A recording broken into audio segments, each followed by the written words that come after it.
for the masses. Headline edition, July 8, 1947. The Army Air Forces has announced that a flying disc has been found and is now in the possession of the Army. If the game is rigged, change the game. Game changer. I occasionally think how quickly our differences worldwide would vanish if we were facing an alien threat from outside this world. This is Fade to Black with your host, Jimmy Church, on the Game Changer Radio Network and KGRA, the Global Radio Alliance.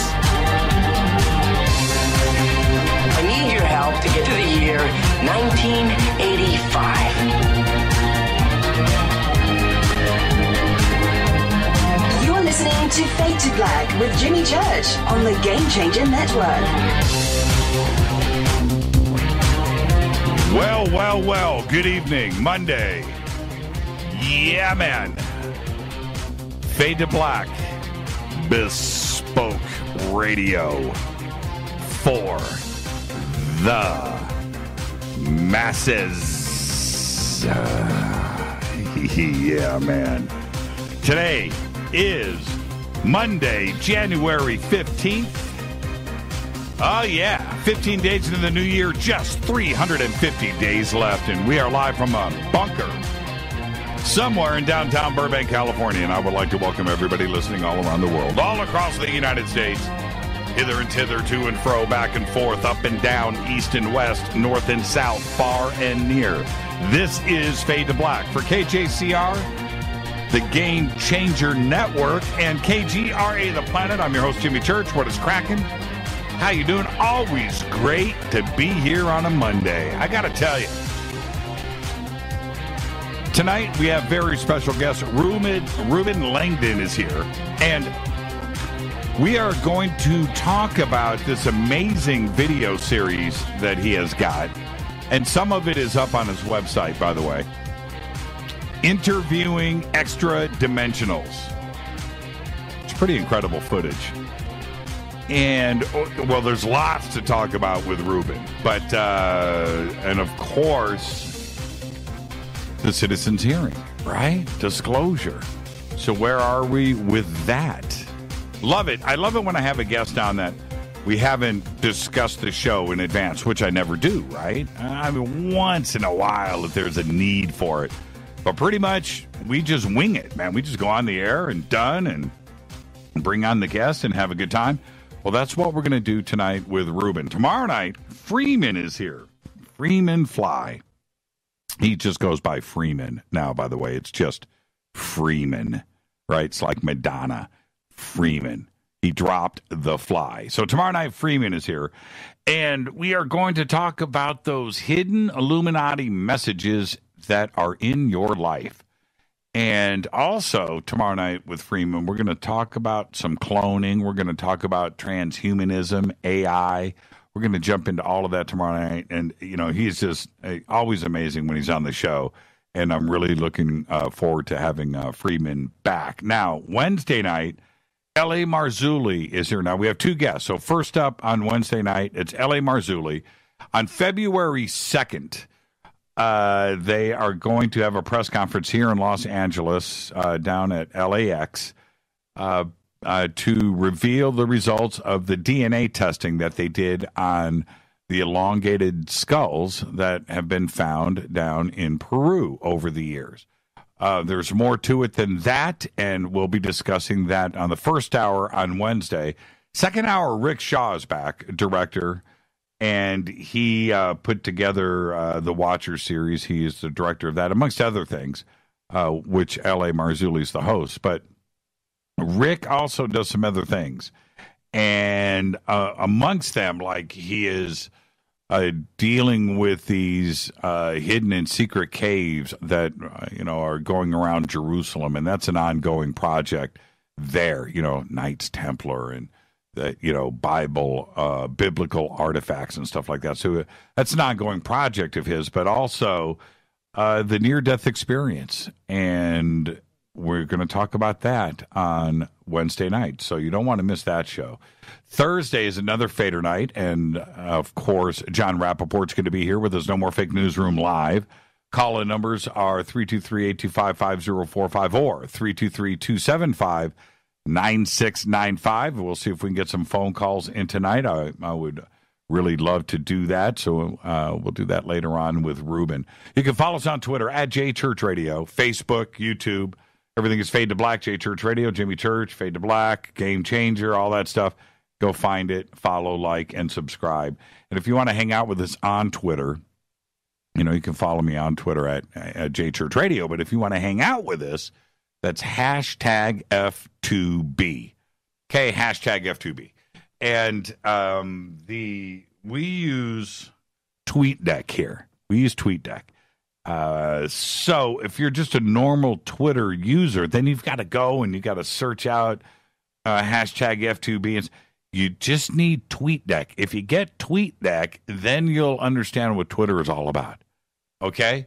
I am live with Infinite Empire. Yeah, Jordan Macaroni is out there in Colorado opening with his band Infinite Empire for Hookers and Blow.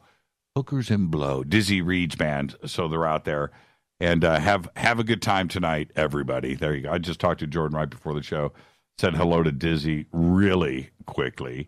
But there you go. They're opening up for Dizzy Reed and Hookers and Blow tonight. That's a really cool show.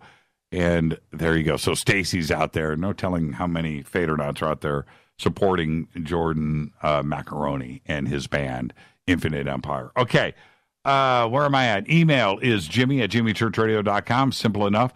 Our next event that's coming up is the Conscious Life Expo, February 9th through the 12th. Less than a month away, right here in Los Angeles at the LAX Hilton.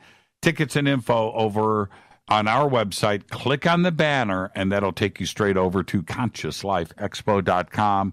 A huge lineup of speakers. We've got a full weekend of events planned there. Friday night, I'll be hosting the Ancient Aliens panel in the Plaza Ballroom. You can get tickets for that on the website, so that's simple. That'll be Friday night. Saturday night, I am going to be hosting the party, which is called the Summer of Love. The Summer of Love Party, 50-year anniversary of the Summer of Love. So that'll be on Saturday night. And I'll be out and about introducing and doing things. And, of course, George Norrie's events and all of those things. So come and hang out with us.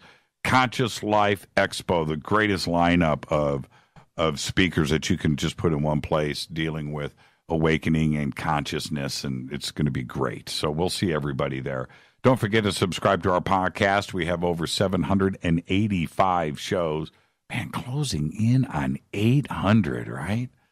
Unbelievable. Closing in on 800 shows, just $2 a month.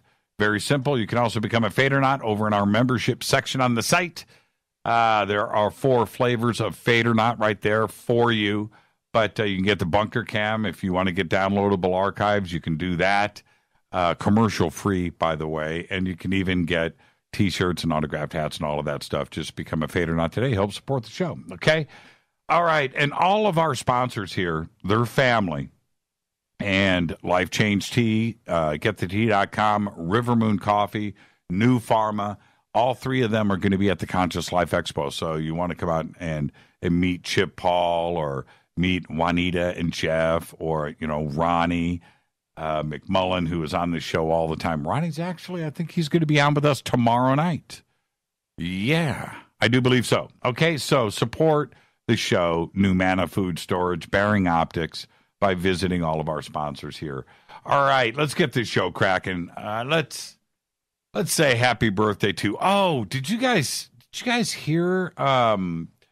Did you guys earlier today? And it really saddened me to post this, but Dolores O'Riordan, the singer for the Cranberries, passed away today, and 46 years old. 46. And that's all that they are saying. She was in London to do a little recording, and that's it. And she just died. they're not saying why or how. She's always talked about, a couple of health problems, but it was never really disclosed, and a back problem. I mean, it just makes you wonder what is going on there. But 46 years old, right? She's, just such a wonderful voice and talent, and it's just so cool. And, man, there you go. I mean, I was just so surprised with that. I don't know if you guys got the news, but 46 years old. Okay, where am I at? Oh, I want to say happy birthday to today, Regina King. Regina King is 47. It's kind of weird, isn't it? Because it's MLK's birthday today, too, as well, but she's no relation. Regina King, she's 47, but she makes the list because of the movie Friday. Yeah, she played Dana. She played Craig's sister. Really funny scene was when in the beginning of the movie, when they're going through the house and they show her in bed and she won't sleep on her hair. She's like got her head propped up and she's trying to sleep. It's a really, really funny scene. Tool guitarist Adam Jones today is 53. Our dead guy's birthday today is Martin Luther King Jr., 1929 to 1968, died at the age of 39. He's remembered for that speech, right? That famous I Have a Dream speech, which he gave in front of the Lincoln Memorial during the 1963 March on Washington. In 1968, he was planning a national occupation of Washington, D.C., to be called the Poor People's Campaign, when he was assassinated by James Earl Ray on April 4th in Memphis, Tennessee. The really strange part of that is, I think it was like 2 months later, James Earl Ray is caught over in England at Heathrow Airport. Came back to the States, got sentenced to 99 years in prison, I think, life in prison, 99 years. Ended up dying of like hepatitis or AIDS or something. So there you go, James Earl Ray. Unbelievable. I wonder if, does anybody know? No, I'm not going to say it. I'm not. I was almost going to go political. I'm not going to do it. On this day in history, OTD. In 2009, it went down because that's the day that Sully Sullenberger performs the Miracle on the Hudson when he safely landed the plane that he was piloting on New York City's Hudson River after a bird strike caused its engines to fail. I'll never forget that day. Just flipping the news channels, breaking news, and I see it floating in the river. Just out there, I was like, holy crap. I remember, which I always think of that. Then I think of, man, was it Washington, D.C., that plane that crashed on the ice? Right? Remember, the ice was breaking and the plane was sinking, and they had to go out on the ice and rescue everybody in the ice. You remember that? Was that Washington, D.C.? Same thing, man. River. So there you go. All right, Fader fact. Yep, and I vet everything. Less than half of all of the U.S. homes had electric power by 1925. Now think about that. Half. 1925. It's only 2017. If I would have given this same fact, which it wouldn't have changed, in 2000, I would have said just 75 years ago.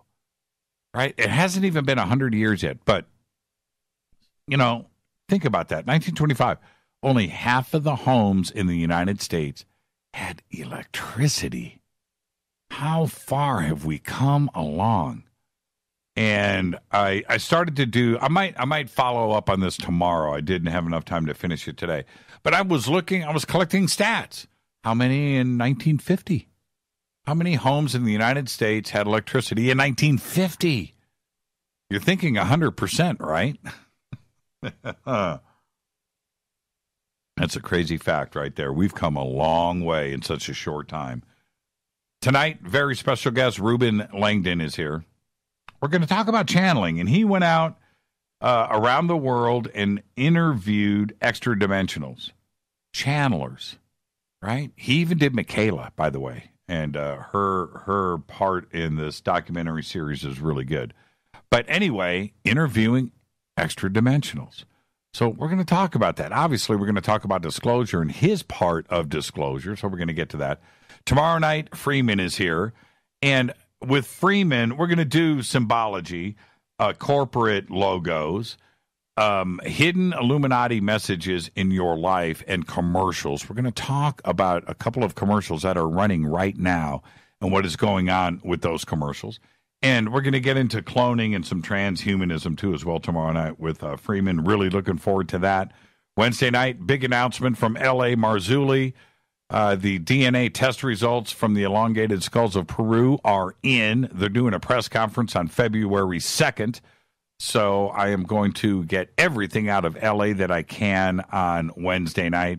And also Wednesday night, our second guest will be Rick Shaw during the second hour to talk about the near-death experience. He's got a new DVD out. It's getting ready to get released, which is The Best of the Watchers. But at the end of the DVD, not at the end, but at the end of the Watchers compilation, he's got another section there, some bonus material on the near-death experience and with someone, and we will talk about that. And that is going to be on Wednesday night show. Thursday is another Fader night, and the No More Fake Newsroom with John Rappaport. And we're going to take phone calls tonight, too, as well, 323-825-5045. So get ready for that. Reuben's going to be here in a few short minutes. And now I want to talk about, man, what I really want is this River Moon coffee. Wow. I was watching a video clip the other day of this show. I had to do some editing, so I was in there. And I happened to see the section of the show where I go, I need to hit this River Moon coffee. So I'm watching myself do it on screen. It's the way I said it. I need to hit this River Moon coffee. And you can hear me go, very unprofessional, but I do that. Right? I got right up and got a fresh cup of coffee. That is some subliminal stuff right there. Truth in advertising, man. That is just messed up. I've got you guys so hypnotized. River Moon coffee. I get a lot of videos and pictures every day. As you can imagine, I get stuff, UFOs, orbs. I get chemtrails every single day. For stuff for me to look at, ghosts, right? I get Bigfoot. And, other crazy stuff. I get guitars, and people send me pictures of their guitars and watches and dogs, and I get all that stuff, right? But the UFO stuff, I jump on first, and the orbs, because we're always looking for the perfect shot, right? And I get a little bit of everything because we talk about everything on the show, but sometimes, the occasional chemtrail shot is compelling. Had a couple of really good ghost shots, but I don't own these pictures, and I can't repost them or do anything. But once in a while, I get something really, really, really exceptional that stands out. And a couple of months ago, it was Ryan and his video that he shot up at ESETI. Great footage, amazing. He shot it, and still don't know what that object was that streaks by up high in the sky. Just an incredible video, and I just really enjoyed not only getting it, but popping it into the software and doing some analysis on it. And, Rita, it's got her software, and she's taking a look at it, and we're blowing it up, taking sections. Really, really cool when that happens. Well, today it happened again, and this time not from Ryan, and I'm not going to disclose the who, what, and why until tomorrow when I release the video. But today, I got another very special video. I'm not so sure if this isn't the greatest thing ever caught on tape. Now, it could be.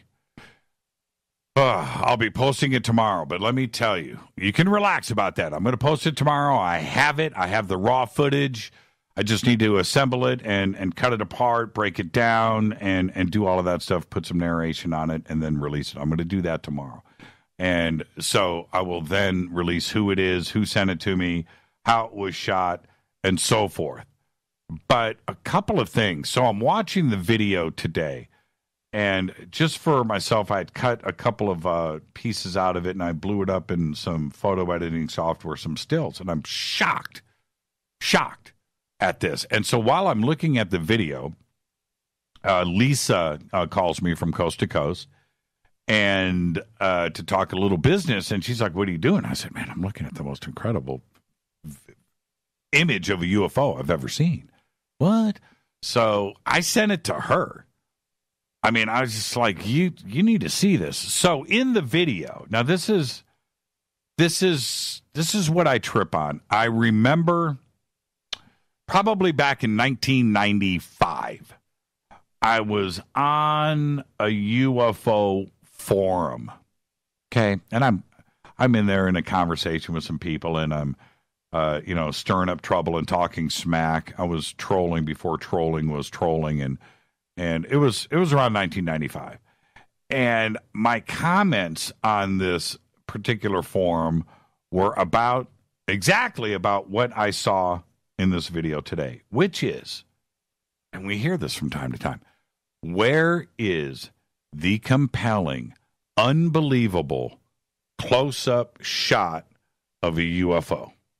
The shot. I wanted to see rivets. I want to see nuts and bolts. I want to see the surface of the craft. I want to see details. That's what I want. And today I got it. And it's not just one craft, it's two, by the way. Identical, flying in formation. And I'm not going to say any more than that. I just want the video to get out there tomorrow. Excuse me, I just burped. Because, listen to me. We have seen so many things out there on the net. CGI is too easy today. Desktop video editors and being able to animate and create custom paste, cut and paste, drop in, and you just don't know. I would say the preponderance of fake UFO videos today on the net, probably pushing half. I'm not going to say 90%, but I'm going to say half. 1 out of 2, right? Okay, 1 out of 2 where you just look at it and you're like, dude. And if I see one more craft sitting out in the field with some alien walking across the field, going up the stairs on the craft and flying into the trees, right? Same dude is cranking them out somewhere over in Europe. I don't know. But anyway, so there's those, and there's the really nice Steven Spielberg, craft flying over with the light, that's all CGI fakeness. It's too easy to spot. Then the other part of the videos that we see, probably 25%, lights in the sky that we can't explain, night vision, that kind of stuff, which I agree that that stuff is very compelling to look at. But what's the problem with it? The problem, it's not close. You can't see it, right? You can't see it up close. This video that I'm going to release tomorrow, when I got the video today, and we had just gotten to the bunker, and I'm yelling for Rita to come down the hall and come in here. And she's, like, what? Okay, just watch this. The video itself is about 15 seconds long, 15, 20 seconds. But there's a spot in it where things get zoomed up on. I'm not going to say any more. But there's a shot. And it is a holy crap moment. Okay? Now, that's it. And man, I want to. I'm gonna wait for this release tomorrow. You're just gonna have to sit on it. But it is so different. It's not a saucer. It's not a craft with wings. It's not anything like you have ever seen. It's detailed. It's lit up. And it's incredible. And after this gets totally, Jimmy, waste of time, No, Eric. Well, who are you saying? Wait a minute. Totally, Jimmy, waste of time. Let me see here. Who are you saying that to, Eric? What's a waste of time? Oh, you're saying the videos are a waste of time. Oh, yeah. Eric, you're right about that. See, I'm sensitive when it comes to comments like that because this is, I think, potentially a game changer.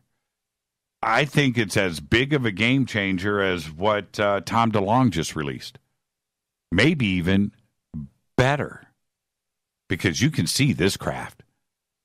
And in the end, tomorrow, after this is released, the only reason why I'm not giving up everything here right now is I don't have it ready. And if I go ahead and tell you guys everything and then you're going to ask to see the video, I'm just telling you straight out up front, I don't have it ready. Okay, so just give me a couple of hours. I'll make it happen. It'll be up tomorrow. Then you will see the source of the video. You'll know who shot the video. You'll know whose cameras it was. You'll know exactly how it went down and where it was shot. Exactly at that moment, time-stamped. There will be no question as to the validity and the provenance and how real the video is. So all of that I don't have issues with. It's a real video, real objects. Really, it really happened. The difference is with this video is you can see everything. It's up close, crystal clear. It's going to blow your minds. When I look at other videos on the net, and I all of us, and I'm going to go back 20 years. When I first got on the internet, 1995, first thing I look for, UFO, right? That's the first thing, trying to find images of UFOs. Then video started to hit the net. And I have watched listen to me right now. I have watched every UFO video ever released on the history of planet Earth. Dude, I've seen them all. Millions and millions. I've seen them all so much that when people post a video today and it says underneath it, shot yesterday in Prague, whatever, right? Shot yesterday in Hong Kong. Shot yesterday, and I look at the video, I saw that 15 years ago, right? I saw that video 10 years ago, and it's been recirculating, and it's out there. People are seeing it. They think it's for the first time, right? I have seen everything. This may be the first video where I have stopped and went, you know what? This is the real deal. This is what will change people's minds. It's crazy. Incredible video. Incredible. So that'll be released tomorrow. This is Fade to Black. I'm your host, Jimmy Church. Tonight, Reuben Langdon is here interviewing Extra Dimensionals. Tomorrow night, Freeman. Can't wait for that. Hidden Illuminati messages in your life. And Wednesday night, L.A. Marzulli with DNA results that are about to be released on the elongated skulls of Peru, followed by Rick Shaw on the second hour to talk about the near-death experience. This is Fade to Black. I'm your host, Jimmy Church. Reuben Langdon will be up in just a second, and I'm going to get out of here. This is Fade to Black, and I am your host. You can follow me on Twitter at JChurchRadio. Email is jimmy@jimmychurchradio.com. On the Game Changer Network and KGRA, The Planet. I'll be right back with our guest, Reuben Langdon. Stay right there.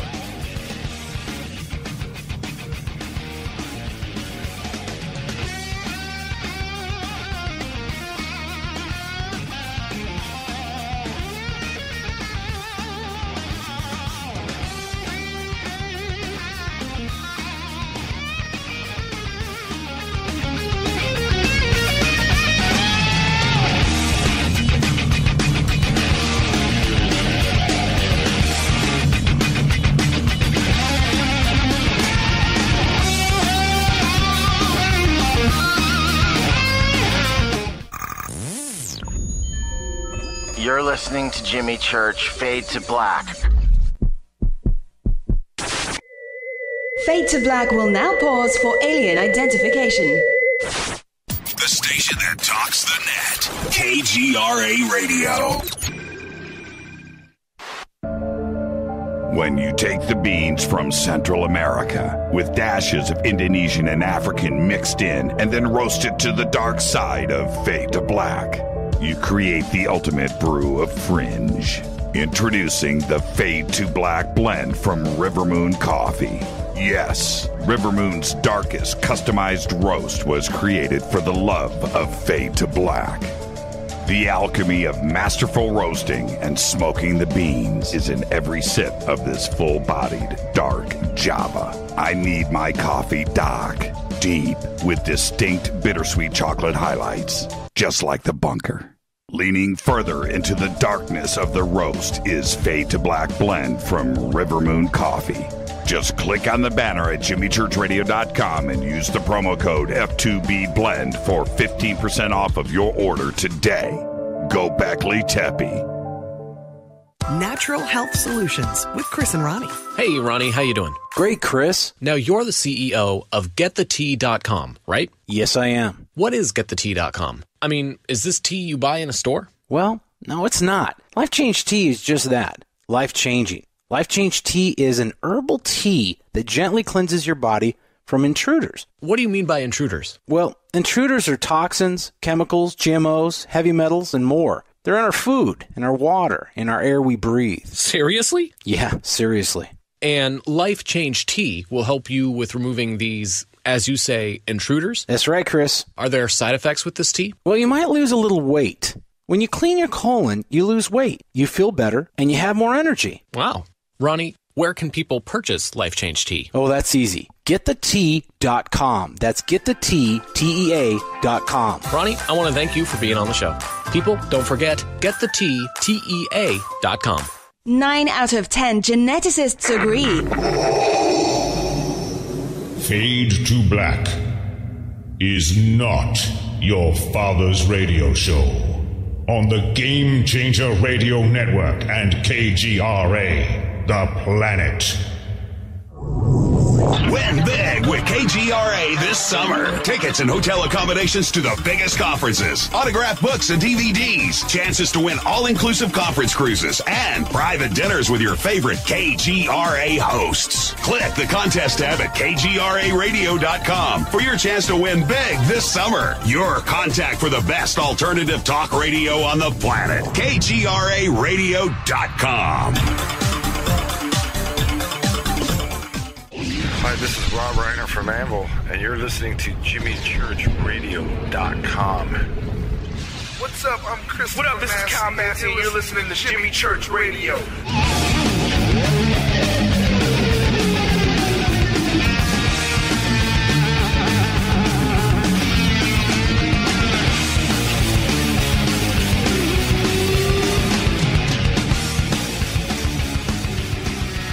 All right, welcome back. Fade to Black. I'm your host, Jimmy Church.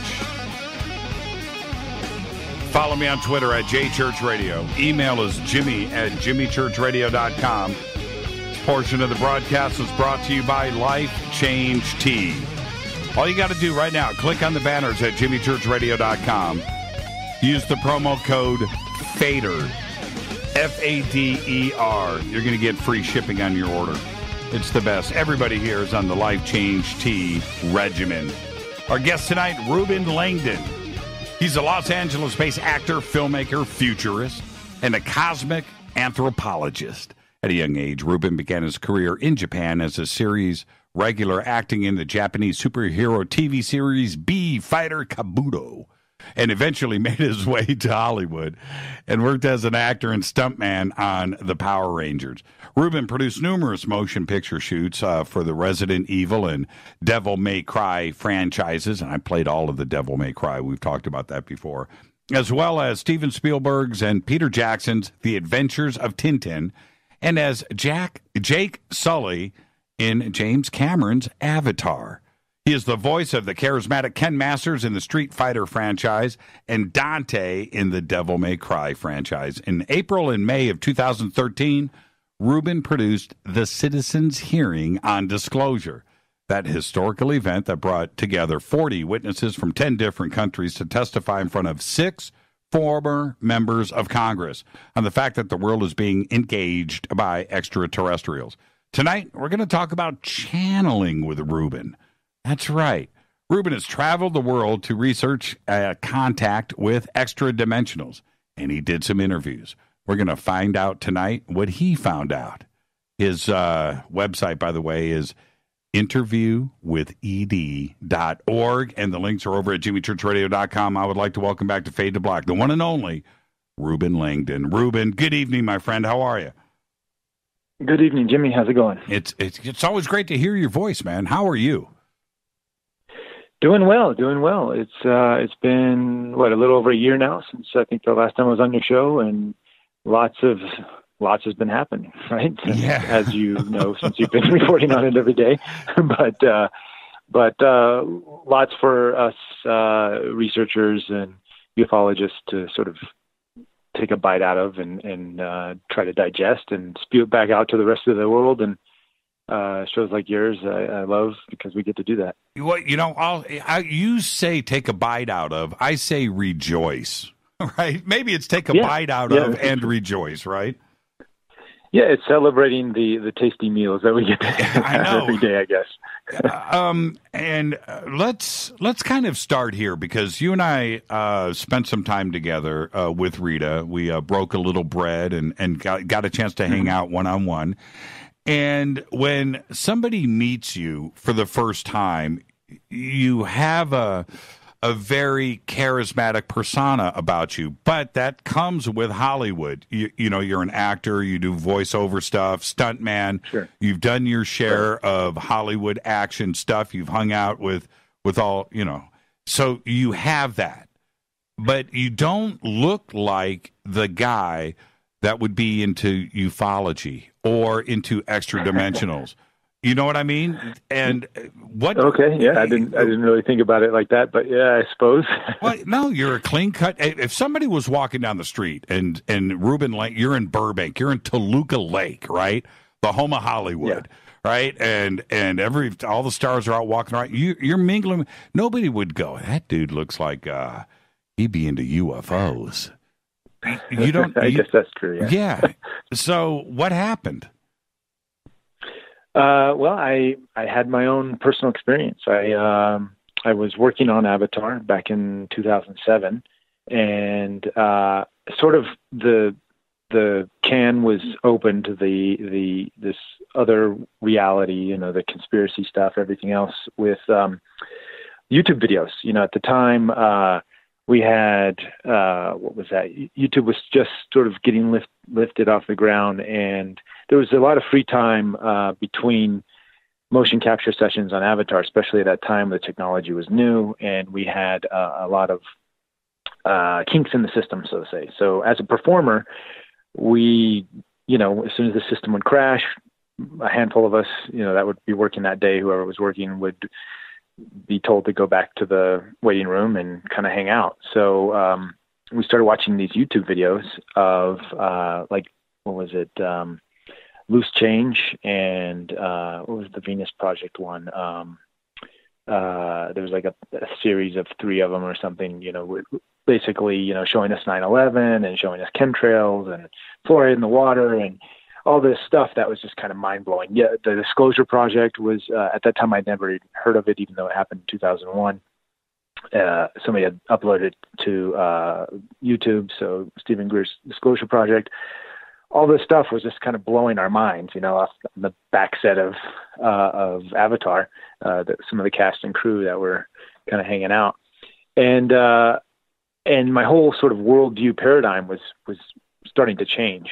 At the same time, I was working on this extraordinary film. I got introduced to shamanism and indigenous teachings. That was part of the homework we had to do as performing as Na'vi. I was mostly doubling Jake Sully, the lead actor or the lead character in the film when Jake is in his Na'vi body. A lot of the stunts were performed by me. And so I'm learning about these, the Na'vi culture and sort of how to learn about the Na'vi. I had to learn, about indigenous from around the world. And I got to learn how they dressed, how they ate, what they did on a daily basis. I was cutting fish open and doing things, a lot of stuff that didn't make it in the film, but just background Na'vi stuff. There was even sort of a ayahuasca-esque ceremony. That's where I was going. theme. It sounds like James Cameron had you go and go deep. When you said shamanism, I'm thinking ayahuasca. Right. Well, not quite. I mean, I didn't know what ayahuasca was until then. And Cameron didn't, he said he hadn't, at the time he said he hadn't taken it, but he explained about it. He had researched it and then sort of told us, and then I went and did some more research on it at that time. Wait.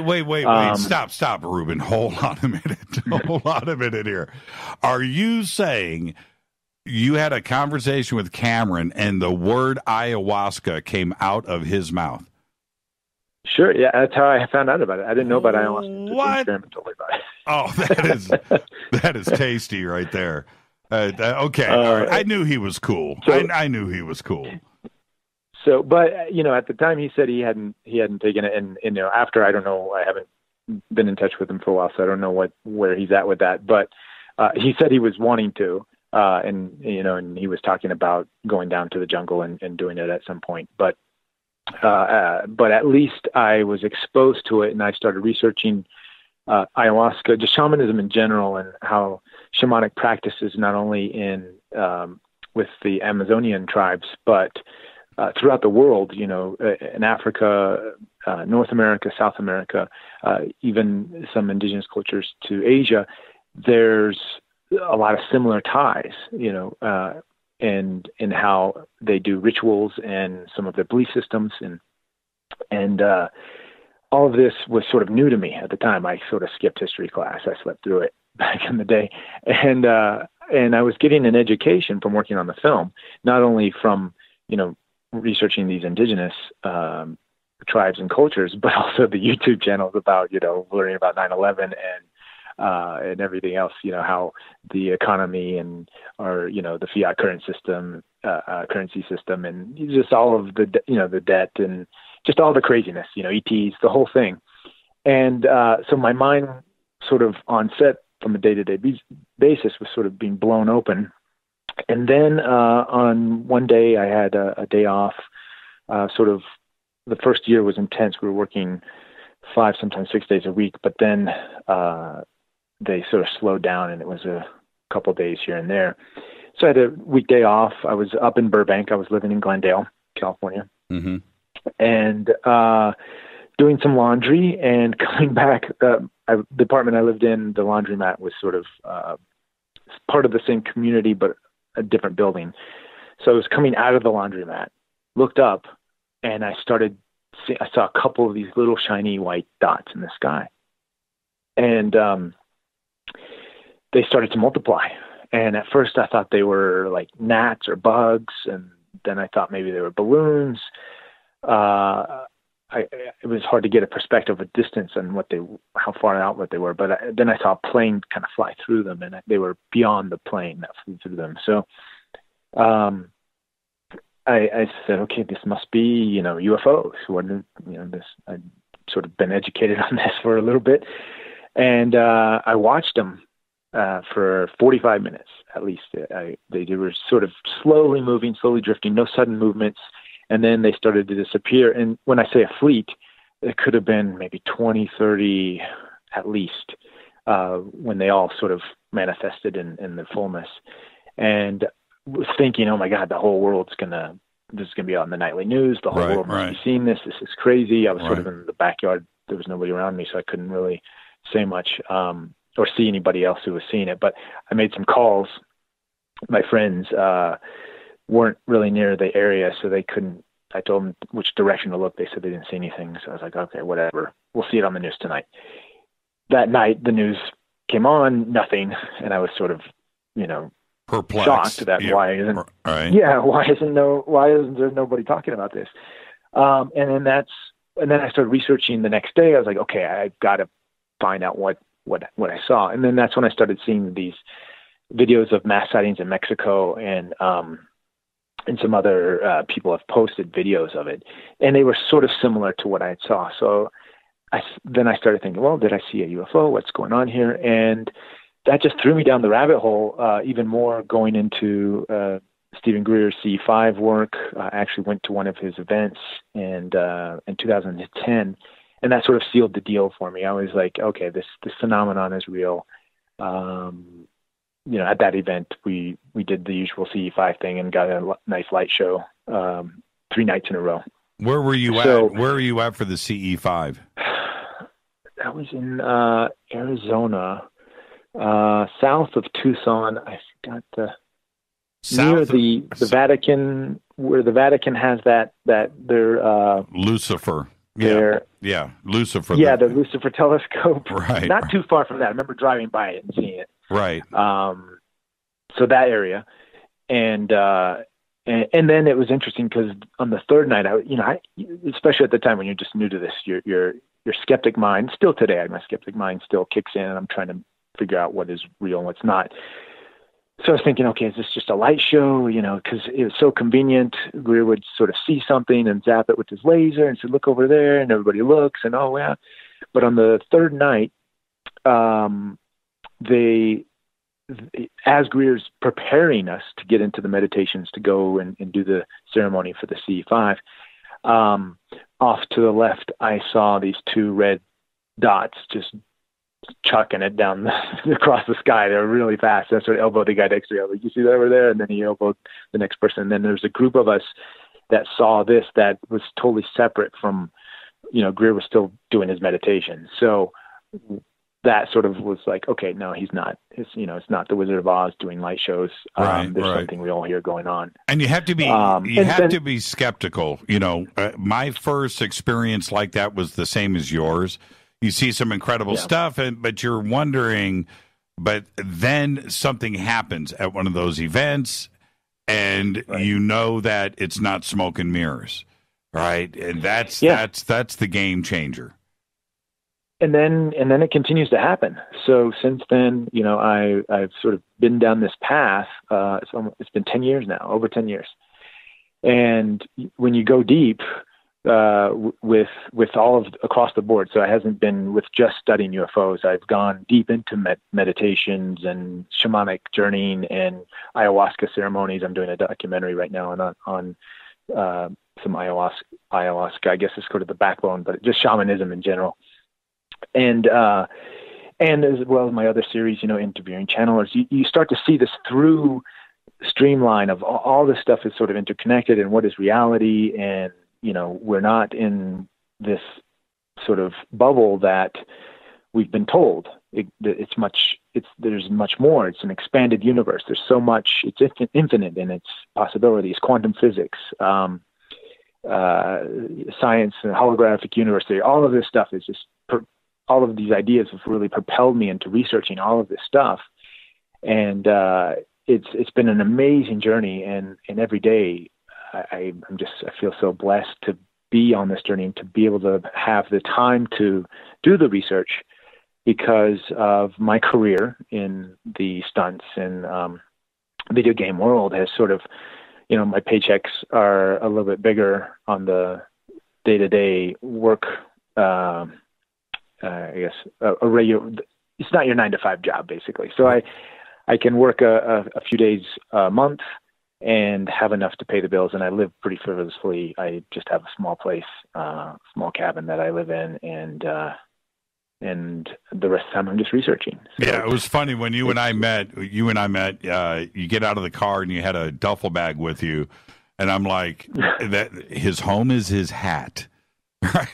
Well, actually, I just come back that day. I remember I just come back from filming an ayahuasca ceremony up north. Right. And that was getting dropped off, so I had my gear and stuff with me. But it was a funny thought. It kind of very nomadic. It's been a nomadic experience this past few years, sort of living from experience to experience, and it's been great because these journeys have taken me on the road, and I get to meet all these cool people from all over the U.S. and the world. I've for my series, I've done interviews in Japan, South America as well, and the message is the same. The people are very different. The people haven't, a lot of these channelers haven't even met each other.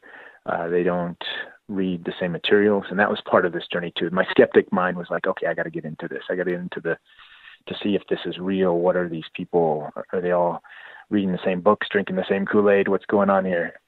So. Well, I just sent you. Do you have access to your email right now?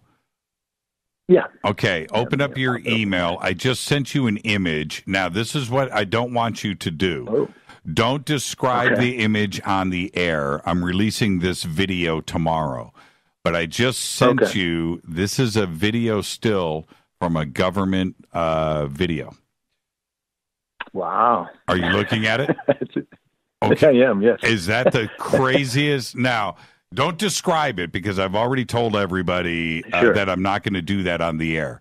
But when you look at what I just sent you, is that just about the craziest UFO shot you've ever seen in your life? That is. I've seen some strange things, but not quite like this. This isn't anything close to what I've seen. Is that incredible? And see, this is the thing. What you're looking at there, that's not zoomed in. That is not an artificial blow up. That is straight out of the video.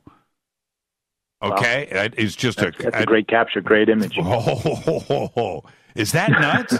And see what's crazy about that image. I'm going to look at it here with you for a second. When you look at this, you never see those kind of details, do you?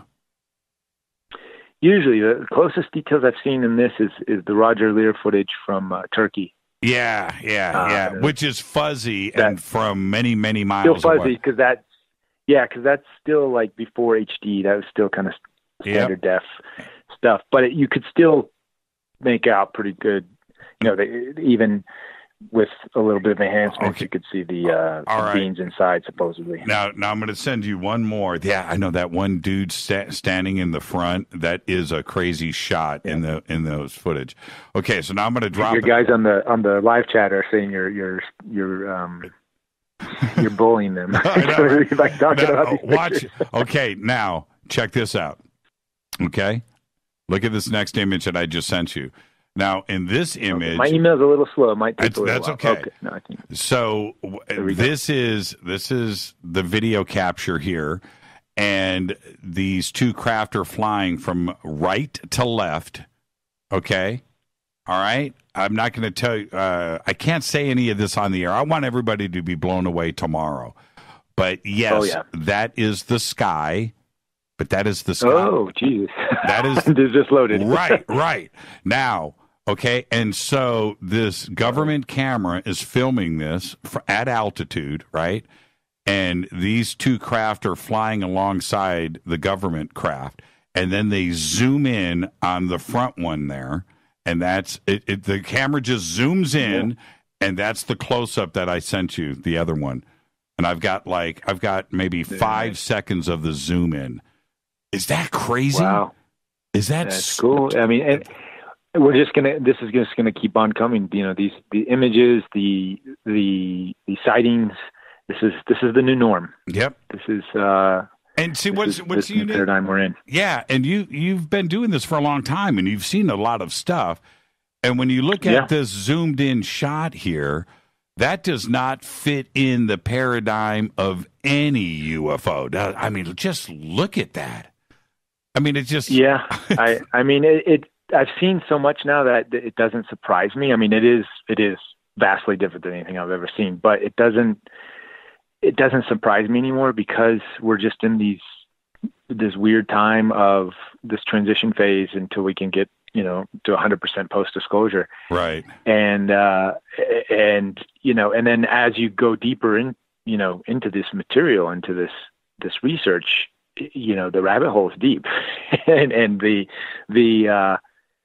different, all the different, who knows that probably thousands of different races that are engaging with us, or have, even if it was just one time here or there, but, there's so our universe is so teeming with life, and we've been just in the black, in not knowing and sort of held back, like being punished, from first grade, we didn't study hard enough or something. And right. We're getting held back a few grades. So that's but now finally we're like, okay, we're ready to do this now. Yeah, we are. And everything that went down on December 16th, right, with Tom DeLonge and To the Stars Academy, we're going to take a break here in 4 minutes, so I'll give you enough time to respond, and then we'll pick up on when we come back.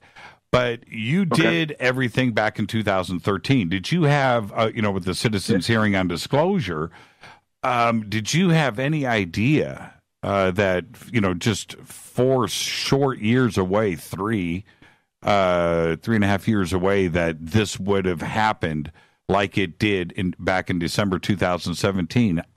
Tell me about that moment as it started to unfurl itself around the world. Well, that moment, part of me, because I was so heavily invested in the citizen hearing disclosure, and I'm sure most of your audience knows what that is, but part of me was sort of, not upset, but a little upset that, that's what we had envisioned happening at the hearings. The citizen hearing, we expected that kind of a response. And then when it didn't happen, that was what we were all sort of expecting, was at least minimal, the response that the New York Times did the write-up with Leslie King and all that. But so when we didn't get that, and we got a New York Times write-up, and to that date, the most positive write-up the New York Times had done on the UFO subject, but it was, on the Saturday on the back page or something like that. So I think a lot of people had more expectations for the media to grab onto it, and it didn't. So when it didn't, everybody sort of threw in the towel. And I, myself and Jeremy Corbell, my partner, were both in charge of the media content and, the actual footage of the hearings.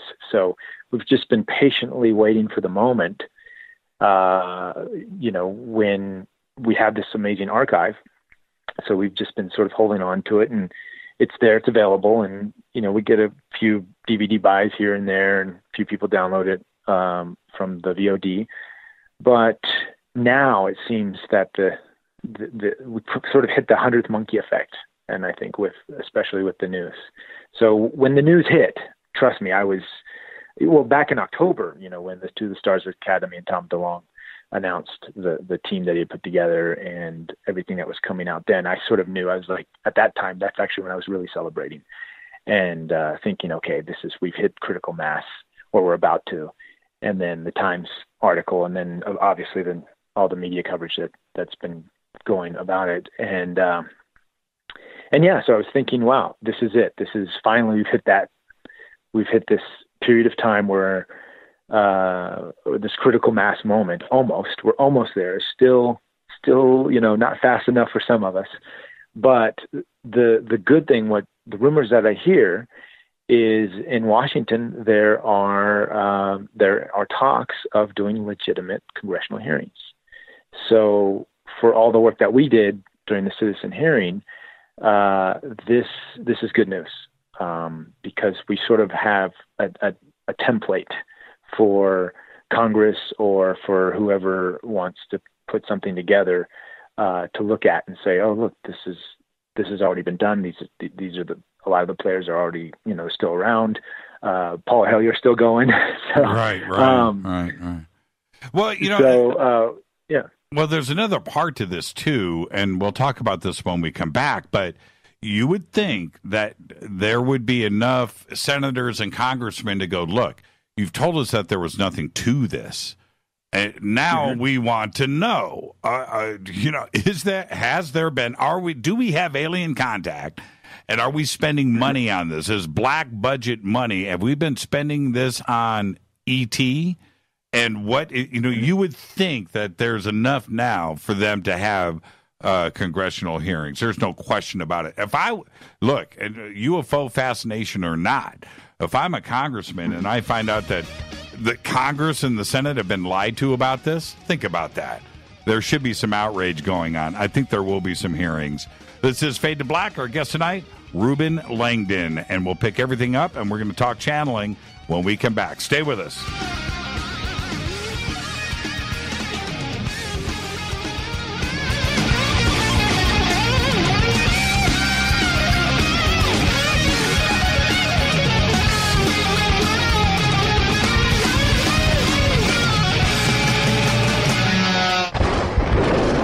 This is Fade to Black with Jimmy Church on the Game Changer Radio Network and KGRA, the Global Radio Alliance. This is KGRA Digital Broadcasting Station, Salt Lake City, Utah, Van Buren, Arkansas. Hello, Fadernauts. This is Jimmy Church, and I'm introducing New Pharma, a company whose products are based on science. Human function based on the endocannabinoid system, or ECS. New Pharma firmly believes in this science, and their research indicates that support of the ECS provides the beneficial effects for a healthy lifestyle. New Pharma's science includes relief capsules for pain relief, sleep capsules, which are natural support for occasional sleeplessness. Foundation is support for your ECS, and Fit capsules support your active lifestyle. Just click on the banner at jimmychurchradio.com and use the promo code F2B for a 33% discount on all of their products. Or visit newpharma.com for all of the knowledge on the science. That's GNUpharma.com. Go Backley Tappy. You're listening to my main man, Jimmy Church, on jimmychurchradio.com. Hi, this is Ray Hobbs here, repping the planet, and you're listening to my good friend, Jimmy Church, Fade to Black, on the Game Changer Network and the KGRA Digital Broadcast Station. This is Toby Kebbell. You're listening to jimmychurchradio.com. Don't hurt me, Jimmy. I'm only little. Hey, I'm Adrian Grenier. And this is Ari Gold. We're the Honey Brothers. We are of the Honey Brothers. Hey, I'm Adrian Grenier. And I'm Ari Gold. We're the Honey Brothers. And you're listening to Jimmy Church. The Revolution. Ancient Life Oil. Life-changing. The real oil. CBD is truly ancient life oil from the source. This oil has no psychoactive effect and is also legal in all 50 states. When you're healthy, you're happy. The truth about this wonderful plant is that it wants to give back to mankind life, longevity, and happiness. Ancient Life Oil are golden grade, all organic, non-GMO, and infused with high-quality liquid coconut oil. It's simple. Just go to ancientlifeoil.com today. That's ancientlifeoil.com. The best, purest, organic, and non-GMO CBD in the world. Go Backley Tappy. The statements made regarding these products have not been evaluated by the Food and Drug Administration. These products are not intended to diagnose, treat, cure, or prevent any disease. Please consult your healthcare professional about potential interactions or other possible complications before using any product. This is Micah Hanks of the Gralien Report, and you're listening to Jimmy Church on Fade to Black, across the globe on the Game Changer Radio Network and the one and only KGRA Radio, The Planet.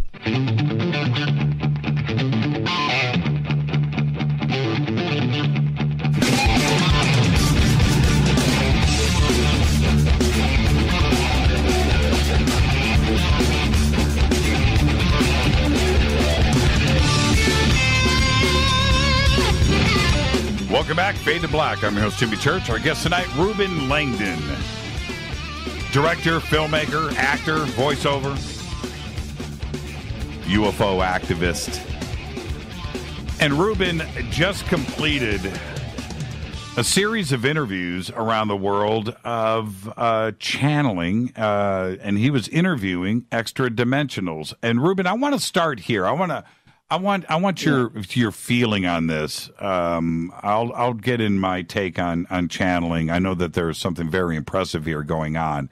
But as you started to assemble these interviews, and I know a few of the people that you interviewed, and they've been guests on this show, what's your take? What do you think is going on? Yeah, it's, the channeling phenomenon, it's something that's not new. It's been going on since the beginning of time. Mostly in our history, we have going back to the shamanic practices of shamans or people who are part of different communities in indigenous cultures, medicine men, people who had sort of a access to the other side, access to another dimension, access to another realm, and they brought through information and they could sort of see into these other realms. And we have this, like I said, throughout history. And the modern day version of this, I think, is our channelers, you know, especially in the ET community. Many of these beings, these energies that people go into this altered state, and then the most common ones would be like Abraham Hicks or Bashar. These people go into sort of an altered state, and these beings come through this person and talk through them. And a lot of us dismiss that. A lot of people, based on the religious beliefs, think that it's demonic. And indeed, some of it can be. But when I started paying attention to these messages, I should say, I noticed a lot of the information actually added up with my research up until that time. So it wasn't really until about 2013, really around the citizen hearing, just about after the citizen hearing, is when I started to start paying attention to people who claimed they were channeling extraterrestrial energies. Bashar, Daryl Anka, who channels Bashar, Wendy Kennedy, who channels the Palladians, and several others who have now made it into my series. And at the time, when you first hear it, when you first experience it, I guess I wasn't really new to the channeling phenomenon, because as a child, I'd been exposed to it through my mother. I'd paid attention to channel material. She read the raw books and had other channeling information around the house. And she was, and at that time, I didn't believe it. Being a kid, I was just like, none of my friends are into this. I think my mom's crazy. And I sort of pushed it off. But what I found, especially with Wendy Kennedy, and I interviewed her, is the information, again, matched up with my research as a ufologist up into that time. So I had been interviewing abductees. I had been interviewing people, experiencers who government officials, as well as just Joe Blow, regular folks who had extraordinary experiences. And I would ask them very unique details about their experiences. And when I started interviewing these channelers, they would also go into these same details. And in addition, these channelers had information or access to information about what I was really interested in, is the construct of our reality and how things work, these dimensional realms. And what they were saying was matching up with the same literature I'd been reading in detail about quantum physics, the holographic universe. They were saying things in their own language, in their own way, depending on the channeler, but essentially it all matched up. And then I started going from channeler to channeler and interviewing obscure channelers who people hadn't even heard of or hadn't even been public with their information. And they were all saying the same things. Again, slight nuances depending on the person and, their education or what their background was. But essentially, through this journey, I've been able to sort of construct an idea of what our reality is. What's the construct of the universe? These are some of the big questions that I ask that I'm curious about, and I think the world also would be curious about. So that's why I decided to sort of go on this journey with this series. And, going back to my research as a ufologist, just simple things, the abduction phenomenon, why don't they land here on Earth? What is our reality? How come they can come and go from different, so far away and come into here? And they actually told me, they said, well, we're not really extraterrestrials. The consensus overall, and they said, would you consider us more as extra dimensionals? And as you guys evolve, you'll understand that and you'll figure that out. So that's why I actually had to change the title. Originally it was going to be Interview with ET, but after a couple episodes in, I kept getting that, well, technically we're not extraterrestrial. We are, but we're not. It's kind of both, but it would be better if you call this extra dimensional. So that's sort of where the title came up. Okay. So now we have the fundamental question. Is channeling real in the aspect of, are we communicating with off-world, extra interdimensional beings, or is this something to do a phenomenon with the brain? Where it's not off-world. That's the question. Yeah. So and then there's really no way to prove that, and this is why this area of research I think is so controversial, is because the only thing tangible we have in our reality is what we can see, touch, taste, and these kinds of things. The picture you said of the craft, right? These are things, and this is why ufology is, I think, so locked into the hard evidence aspects of the phenomenon. But when you really start getting into the phenomenon, it goes way beyond the hard evidence, because we are dealing with something that's so beyond the tangible, physical five senses that we're so used to. And when you start dealing with the shamanic practices and shamanic work, and that's a lot what they go into, is going into the mind, the subconscious, the superconscious, the other dimensional realms and energies. When you start exploring those, deep meditation, Tibetan monks have access to these things. When you start going into these other realities, I call them, or realms, then it starts to make a little more sense. But until you go there individually, if all you've experienced is the five senses, then it's really hard for you to really understand that there are these other energies, these other realms, these other pathways to this infinite information. So it's sort of both, and this is the paradox of this phenomenon, and the paradox of channeling is, yes, there is a physical aspect to it with our visitors and the pictures that you sent and these kinds of things, but there's more so a non-physical aspect that I think needs to be explored, and that's sort of the work I've been doing, is since the citizen hearing, is going into the non-physical aspects. And again, the only reference I have to ground this information is just my own experience, as well as the research coming from mainstream scientists and quantum physicists and even guys like Nikola Tesla and Einstein. A lot of their work is actually confirms a lot of the stuff that's being said through these extra-dimensional interviews that I'm doing. How did you approach each one of the interviews? Were you approaching it as a believer, or were you skeptical?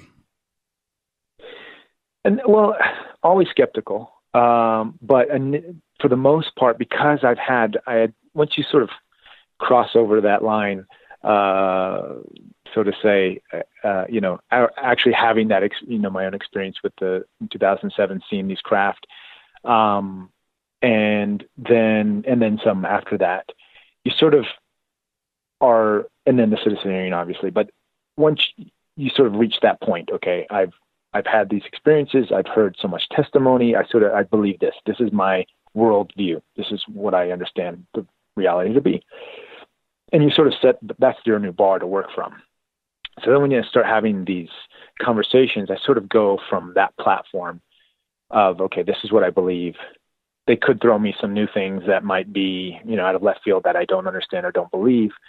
Whatever they say, I'm not going to take it for 100%. I'll just have to, test it out myself.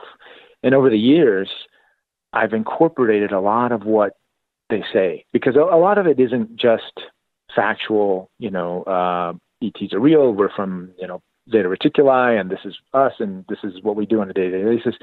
Most of the information coming through these channelers and work are these ETs, extra-dimensionals, are ambassadors, they call themselves, to uplifting the consciousness of the planet in order for us to get to a state where we can interact with them on a physical basis. Because many of these civilizations and ETs, extra-dimensionals, are highly evolved, they actually vibrate at a different frequency. So just like human evolution, we're no longer,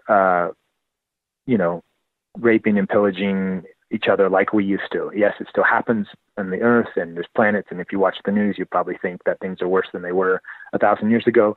But in reality, crime is way down. World hunger is way down. We have there's more people on the planet than ever before, but yet still, for the most part, the planet is in a much better shape than it was. Maybe not pollution-wise, but at least consciously, the people of the planet are way better off than they were, 1,000, 2,000 years ago.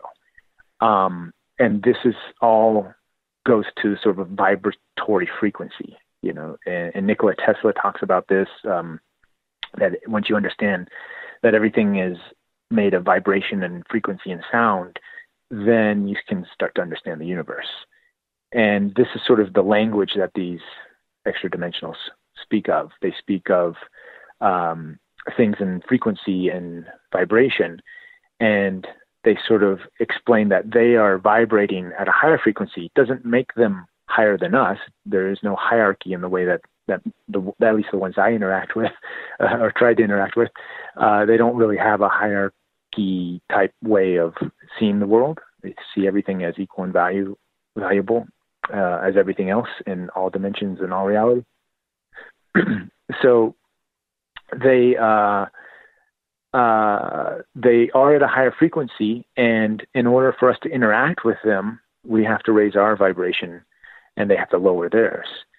So until then, sort of a medium, a way to do this is for a channel or a person to go into an altered state, because a lot of times their conscious being isn't at a frequency to be able to channel this information. So they literally have to get out of the way. They literally, like a radio, tuning a radio and trying to find which channel you want to listen to, hence the word channeling, you tune to a specific frequency. The consciousness, your own consciousness, sort of takes a step out of the way, and then comes this other consciousness, this extra-dimensional consciousness. Sorry to go off on. No, I thought you dropped out there for a second. Do you think you mentioned this earlier, but the information that we got from those leaders, the tribal leaders, the community leaders, going back thousands of years with this, communication from God. Do you think that was just channeling, and that's the same thing that we're getting today? I think a lot of it was. I do believe that, especially in the indigenous cultures, and even today, there's still some indigenous tribes and cultures that are still in contact, not just in a channeling sense, but in a physical contact with beings. The Dogon tribes, obviously, their records show that they had physical encounters with extraterrestrials. So not all of it, but I think much of it, yes, was going into these trance states with the aid of plant medicines or not. Not all of them, not all medicine men, so to say, or shamanic practices use medicines. So I think much of it is channeling, yes.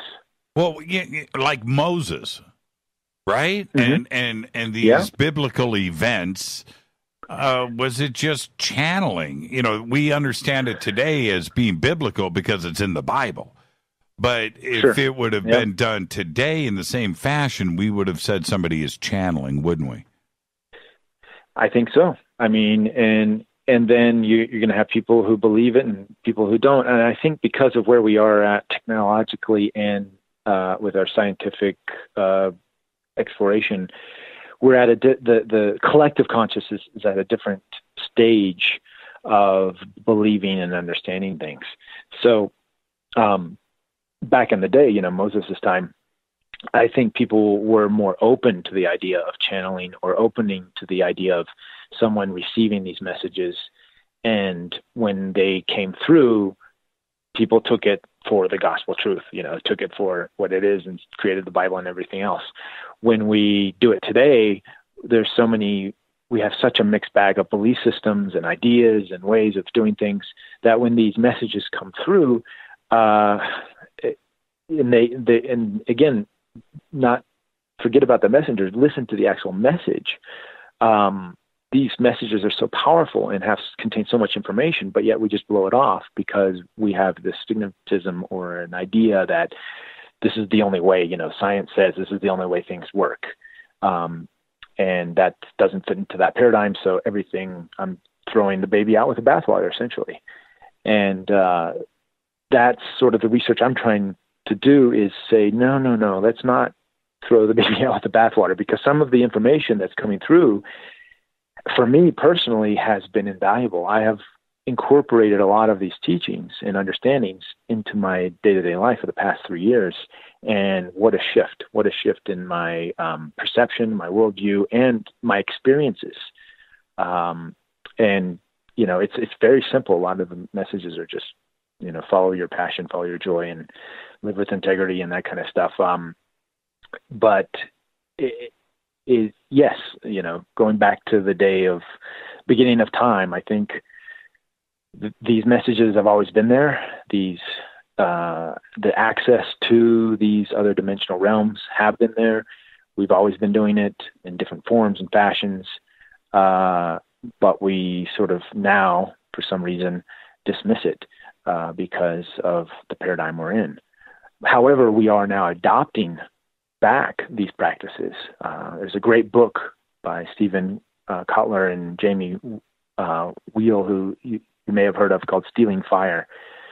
And it's a New York Times bestseller. And they are talking about, actually the subtext of the book is how Silicon Valley, the Navy SEALs, and maverick scientists are revolutionizing the way we live and work. And in the book, they talk about flow states. And that's basically channeling. I mean, when you read their definition of flow states and what that means, and it's something we all have access to. And the reason I now am such a believer in the channeling phenomenon is because I myself have channeled. I've gone into these trance states, whether with the aid of plant medicines or just straight meditation, and I'm able to feel the effects, to understand and connect to these consciousnesses and understand what's going on, and then translating these messages and then, again, applying them to my own life and seeing the differences. Did you have any moments through this series of interviews where you walked away and went, okay, that wasn't channeling? Somebody was trying to, pull a fast one on me. I want to use some other colorful language. I'm not going to do that. But did you have any of those moments? Yes. There was one person that I had on my list to interview, and I was trying to get there, and we won't name names, but he was sort of acting like a manager to a channeler. And when I heard the channeling information, it sounded legit. It sounded real, but this manager was sort of in the way. And I ended up walking away from that interview because I just didn't want all of my stuff I put out there. I sort of verify it for myself, sort of go to these people's houses. I become very personable with them. I spend a few days with them. I open the refrigerator for the, no, I don't go into that detail, but I see what books they're reading. I see, I ask them questions, and I get to know them really well. And you can tell that this is legitimately, this state of conscious they're altering, and they're going into this altered state, and this other energy is coming through. And initially that was part of my journey to go on this do this research because I was like, are they all just reading the same books and regurgitating it? What's going on here? And no, I don't think that's the case. I think they are legitimately accessing another consciousness. Everyone has filters, so no through my experience, there's no channeler that is 100% that being. At least 50, if not more, probably 90% of the energy is being filtered.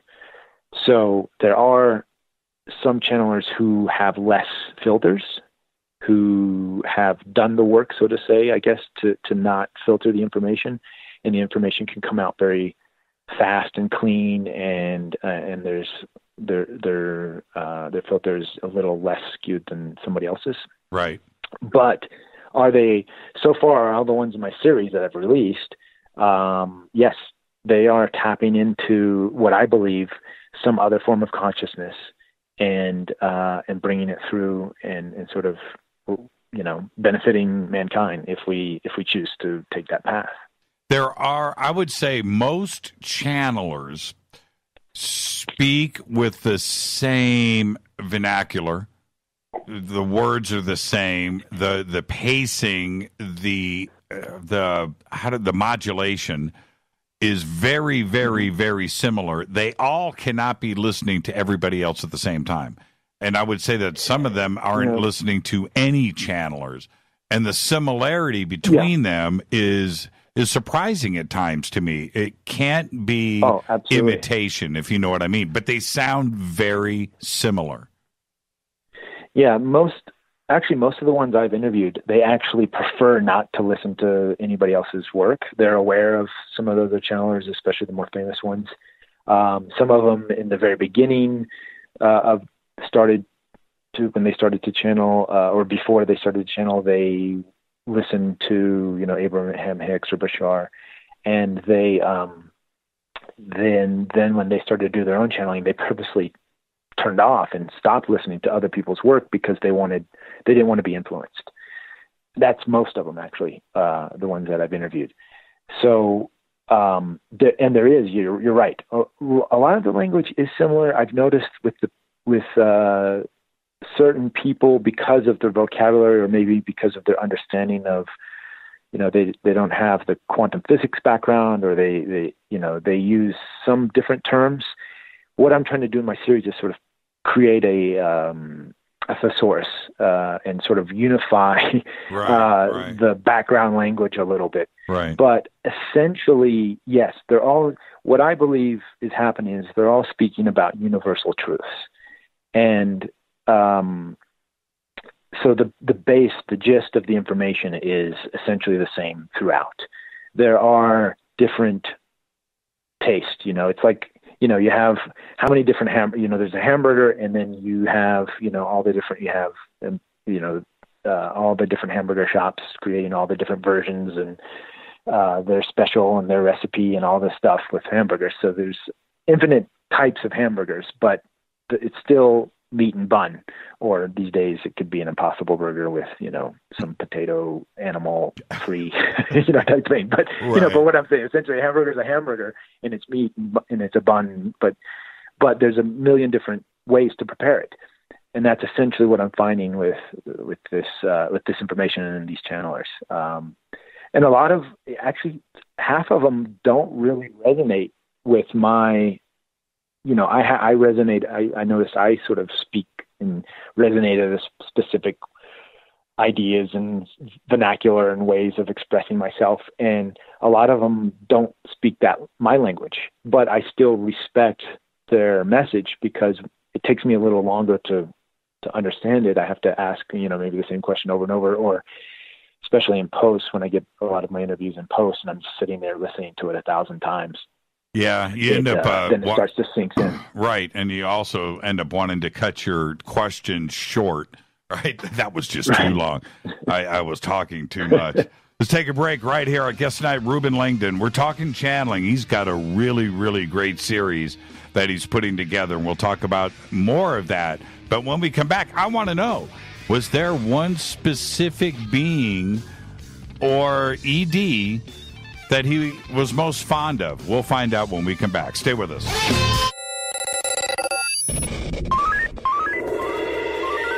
Way out here, we listen to Jimmy Church.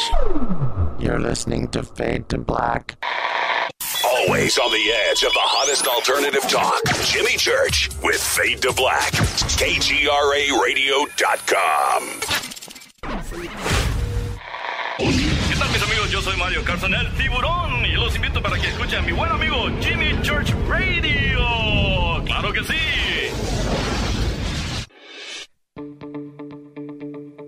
Hurricanes, earthquakes, wildfires. This year we've experienced more than our fair share. This is Jimmy Church of Fade to Black, and last month I decided to make sure my family does not have to worry about food should we get caught in a real emergency situation. Introducing Numana, a healthy, storable product that tastes so good that you'll want to eat it every day instead of just during those times of duress.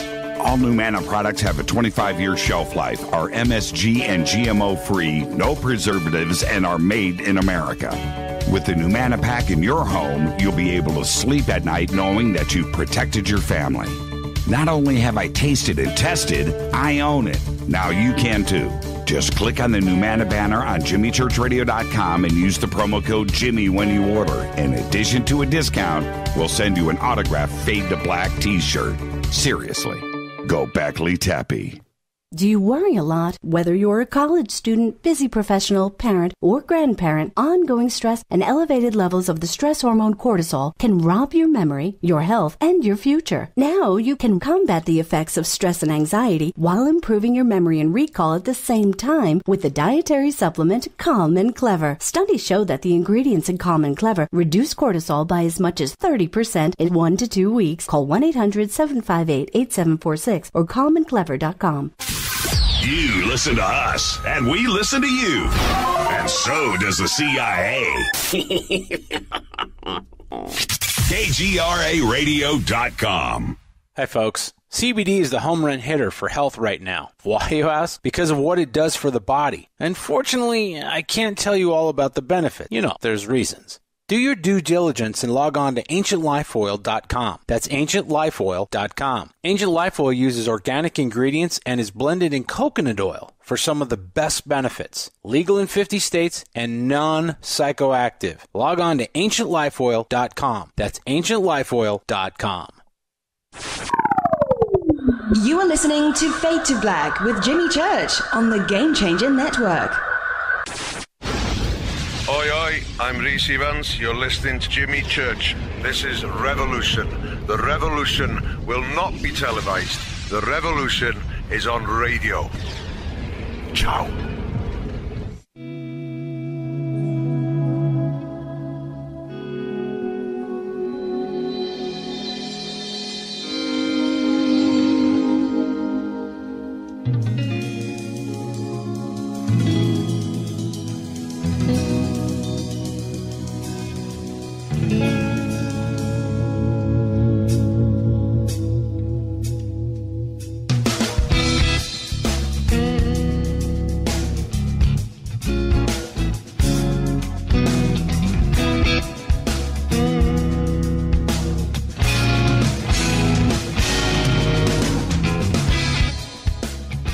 Welcome back, Fade to Black.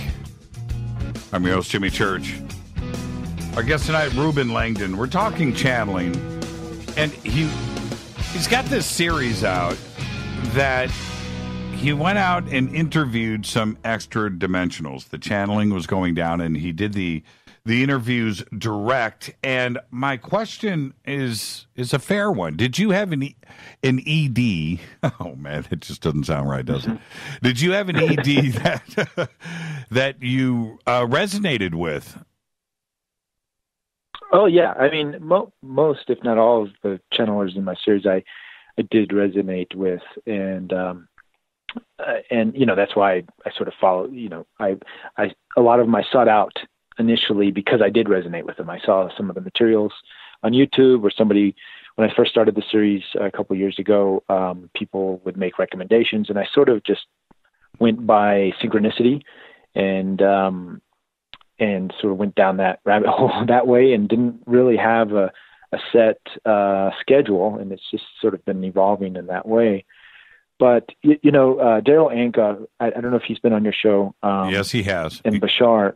Yes, he and has. Bashar really resonates with. I really resonate with Bashar's teachings. To me, they are just simple, easy to execute, easy to palate, I should say, and I've applied them to my life. I haven't interviewed Daryl yet. He has agreed to be on the series. We just haven't set it up, so that's a future episode to look forward to.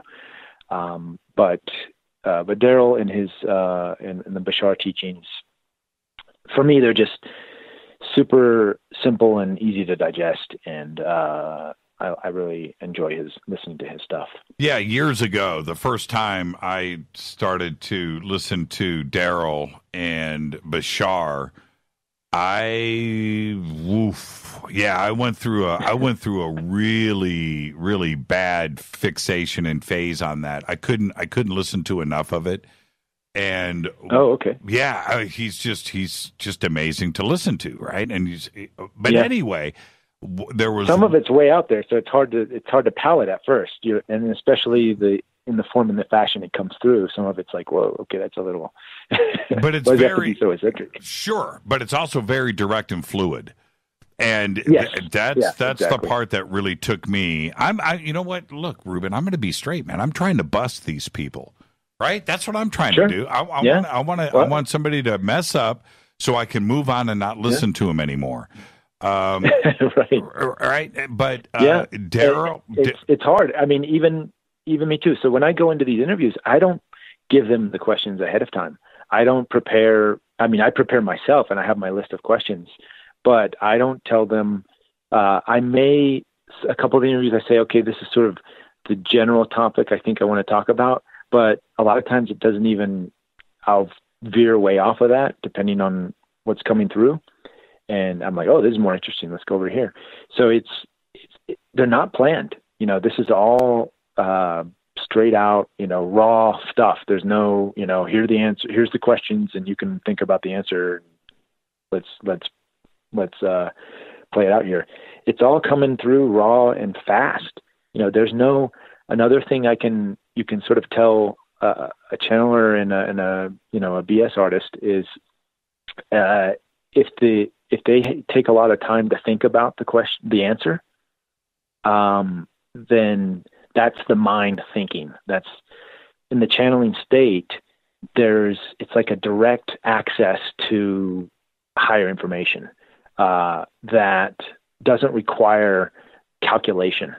The answer is already known before you finish the question. That's right. And it just comes straight out. It's boom, it's there. And there's no hesitation. Depending on the vocabulary of the person, again, this is what I've noticed, some of the setbacks. And I think one of the reasons Daryl is so good is he's just a well-spoken, he's probably well-read individual. He has a huge vocabulary of... he's a great actor. He's got a great acting career. Great actor. Right. Yeah. And it is. You're to a certain extent. I mean, the best actors in the world they're channeling these characters. You look at Jim Carrey. He has spoken many times that he puts on this other face, when he gets into these characters, and he is that character, right? It's not he leaves, he goes somewhere else. Yeah, this other character comes in. There is a video that I watched of Bashar describing time travel. Now, have you seen that video?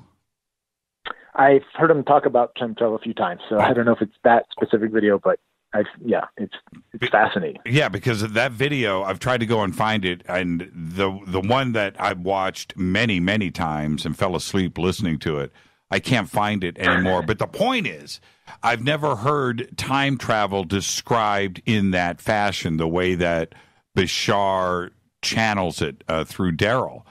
And it was a game changer for me. That's one of the points where I went, okay, I can't speak for all channelers, but Bashar, what Daryl is doing with Bashar is real.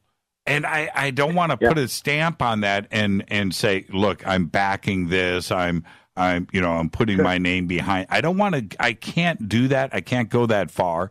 But for me personally, it's again, there's no evidence. We don't have any hard evidence to say that this stuff is real. This is the problem with this field. It's tough to say like, oh yeah, this. I wanted to talk about Michaela Sheldon because she was on the show a couple of months ago, and it was one of my favorite shows that I've done recently. They're all great. All the shows are great. But Michaela, at the end of the show, I said, okay, can I talk to the Council of Light? And she's like, sure, let's go. Right. And I was like, okay.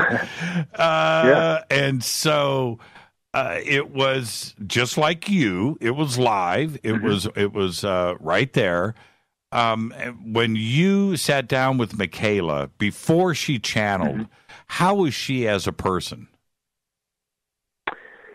Just like an average person. Like if you met her on the street and just talked, you wouldn't think that she had this kind of ability to channel. I mean, I guess I don't know if that's kind of a vague answer, but I mean, I went to her place in Detroit. Just outside of Detroit, hung out with her for a few days.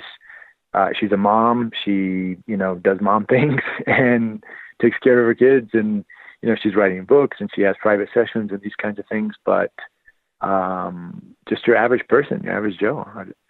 Nothing super unique or different. Now, the interview was done at her home? Yeah. That's a pretty nice house. Yeah, that's a pretty nice house. It is a nice house. I don't know if she's still there now. I think at the time she was going through a divorce. I don't know. I don't want to make light of it, but that's a pretty nice pad. So well, yeah, but that's again, actually, it's a good segue to that was her husband's home, and they were again going through a divorce. I don't know if she's still at the house, but. One thing I just sort of want to plug in really quick. Most of these people, I've been to their houses. I've spent intimate time with them, and they are not making tons of money from this work. No, right. Maybe the higher echelon. So you have Abraham Hicks, who I know she's speaking in L.A. Esther Hicks, Abraham Hicks, is speaking in L.A. this weekend. She's charging $250 for half a day, and that's the most expensive I've ever seen one of these events. Most, Daryl Bashar charges $100 for the day. The others, if they do it publicly, would charge probably even less. I went to an event. I was helping out a buddy over the holidays. He had how many channelers? Like 10 channelers going all day, an hour each, and it was just over $100 for the whole day event. And you see them at their house and then they think they're definitely not living an extraordinary, I'm making lots of money from doing this work. They could be doing a million other things that's going to pay them a lot more.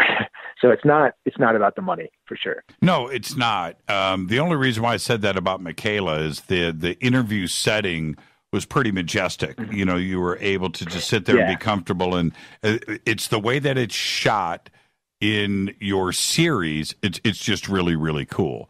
But now, I try to go outside and just have, another thing is a lot of the channeling videos that you see out there, because these people don't have budgets, they're not filmmakers. They're following the passion, they're doing what they love, and they just want to get the information out. So the production value, I'm sorry if I'm hurting any channelers' feelings out there, their production values kind of suck. So I thought, here I'm a Hollywood guy, worked in film and used to have my own production company. So maybe I could help out in this arena and start doing these interviews and put a little bit of a production value to them. Mm-hmm. So I try to make them look nice. I'm a one-man show. So I, have to go and set up all the cameras and put them on tripods and do everything. And it's sort of a pain in the butt and finding a good location, but, try to have some quality there. HD, good sound, that kind of thing. Now, it appeared to me that Michaela did with you what she did on this program, which is she can go right there. right? There is no pretty fast. Yeah, pretty fast. Pretty impressive. Is that the way that it hit you? It comes across that way in the video, in your interview, and I just thought immediately how she did it on this show. She was like, "Let's go," right? Yeah, most of them. Some there's a couple people that may need 5 minutes about to get into the state. Some have to do some toning, some verbal sort of sound toning or ohms, depending on the person. Nora, she can turn it on in 2 seconds with her eyes open. Most channelers close their eyes. Is Michaela? Yeah, are her eyes open? Her eyes are closed. Yeah, they're closed. Okay. Yeah. But she can get into it, 30 seconds. Maybe, now, one of my favorites, who I had not in your series that I had not seen before, was Roxanne. Oh yeah, Roxanne, great. Okay, now, wait for the audience because you just giggled. There's a reason. Okay. There's a reason for that, and that's okay. Sure. Because I did the same thing. I had to go back and go, wait a minute, what's going on here? So I stopped your interview at the very beginning and did some research on Roxanne and what's going on, and then I went back to your interview. And there's a reason why you just giggled, which is fine. Well, actually, I giggled not because of the reason you think I giggled. I but thought, I'm giggling now because of the reason you think I'm giggling. Okay, fair enough. But Roxanne, for me, was also very, very, very funny. And it's totally open channeling session, and I was blown away. I was blown away by Roxanne. So who is Roxanne? Yeah. Well, Roxanne Swinehart is a transgender female. She lives in San Antonio, Texas. I happened to be out there and grabbed her for an interview. Actually, I was in Austin and I drove down to San Antonio.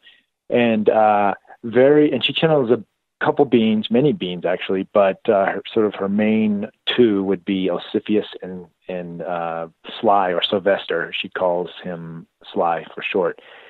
And herself, she's a very powerful force as a person, kind of a no BS, just straight to the point, and this is how it is.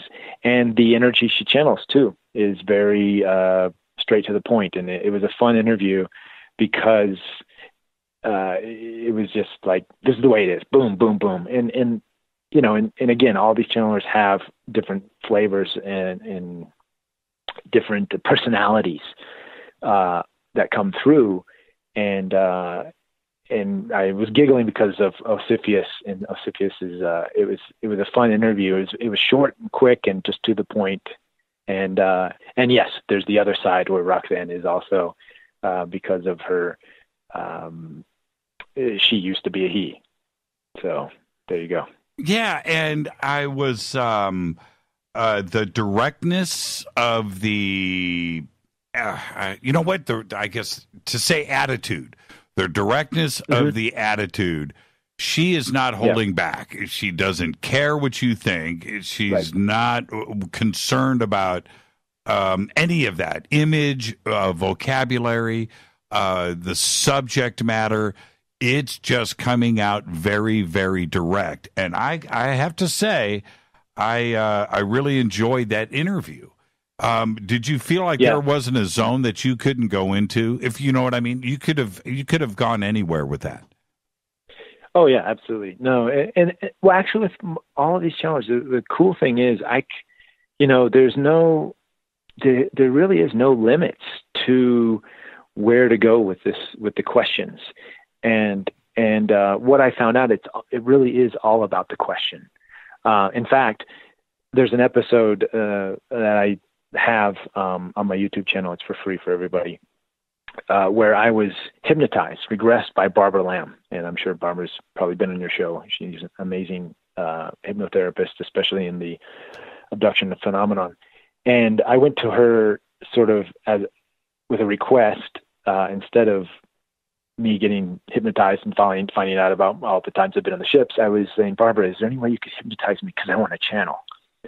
And she said, well, I've never had that request before. Let's give it a try. So we did it. And it was hard for me to get into that state initially. So, it took a long time to get there. But eventually I got to this state where I was spewing stuff out of my mouth that I did not have the memory banks of knowing that what I was saying, kind of like saying things. And in the moment, as I'm saying it, my mind was being blown. I was like, where did that come from? I had no recollection of ever learning that information, or how did I know that? One of the things that came through that I'll never forget, because it was one of the main things that blew my mind at the time, was asking the question creates the vibrational frequency for the answer to come through. So the question itself holds a specific frequency. The question frequency is almost the same as the answer frequency. So they're interrelated, quantum linked, like quantum entanglement. Mm-hmm. So if you can think of the question, the answer's there. So how you formulate a question is so important, especially when going into these channeling sessions, because based on what you ask is going to help these channelers sort of channel through that frequency, channel through that answer.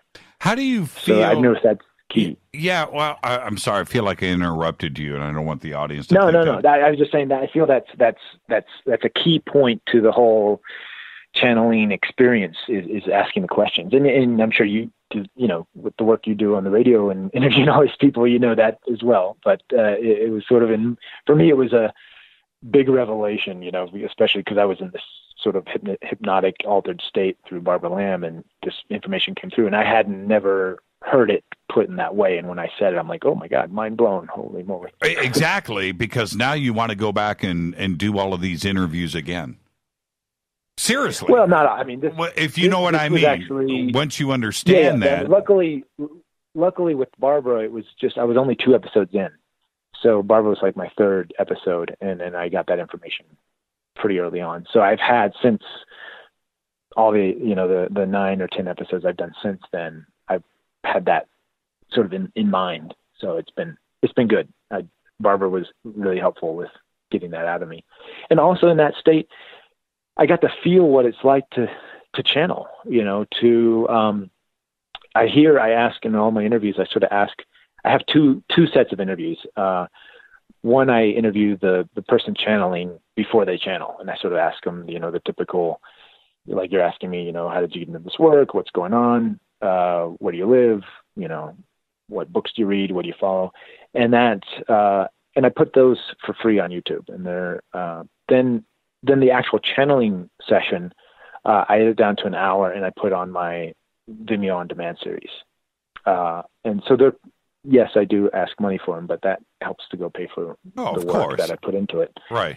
And then I take clips from those, and what I sent you is sort of a highlight reel that I just, what I sent you last week, I just uploaded to YouTube, so it's free for everybody right now. And so in these interviews, then when I ask before they go into the channel, I sort of ask them, well, what's it like? What's it feel like? And they're describing the same exact thing that I felt when I channeled with Barbara Lamb. And it's like I'm there, but I'm not there. Actually, what happened with Barbara was at a certain point during the regression session, her voice sounded like it was coming from the other side of the room. And I'm sitting there on the couch, or laying there on the couch. She's right above me. And then all of a sudden her voice is on the other side of the room. I'm like, how is this possible? I'm actually thinking in real time, how in the world? I know she didn't get up and move. She's talking me through this. We're going through this operation.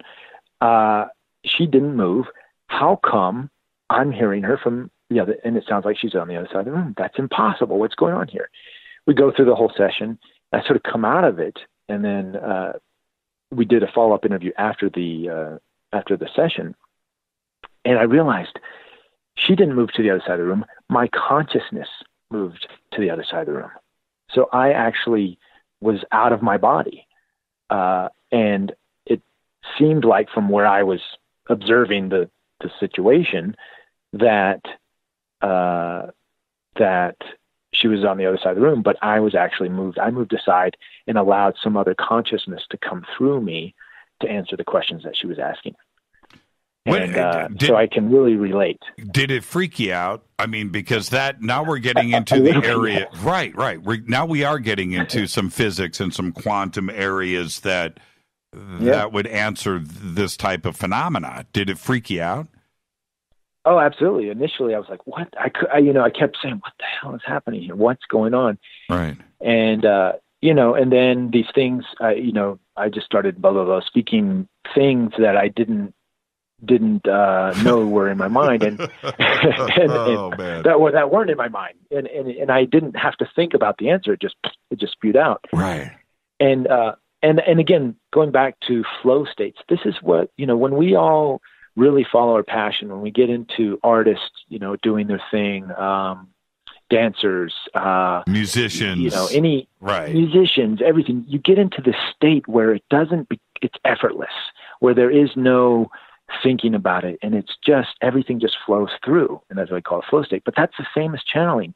We all have the ability, and we all have access to the infinite, to other beings, other extraterrestrial, extra-dimensional beings that are us. And that's the way they come through, and they explain this all the time, is most of the beings that come through these people are other versions of them on another dimensional realm. And they're able to bring them through because they have a soul connection through an oversoul or some other timeline. It's actually them on another realm, another plane of existence.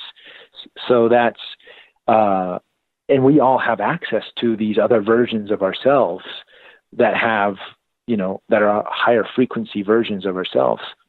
Now, and we can bring through this information. Now, what do you think about how these transitions happen? Because, like, going back to Roxanne Swainhart, she was married, right, a few times, and then made, her transition, I think back in 2010, like 7 years ago.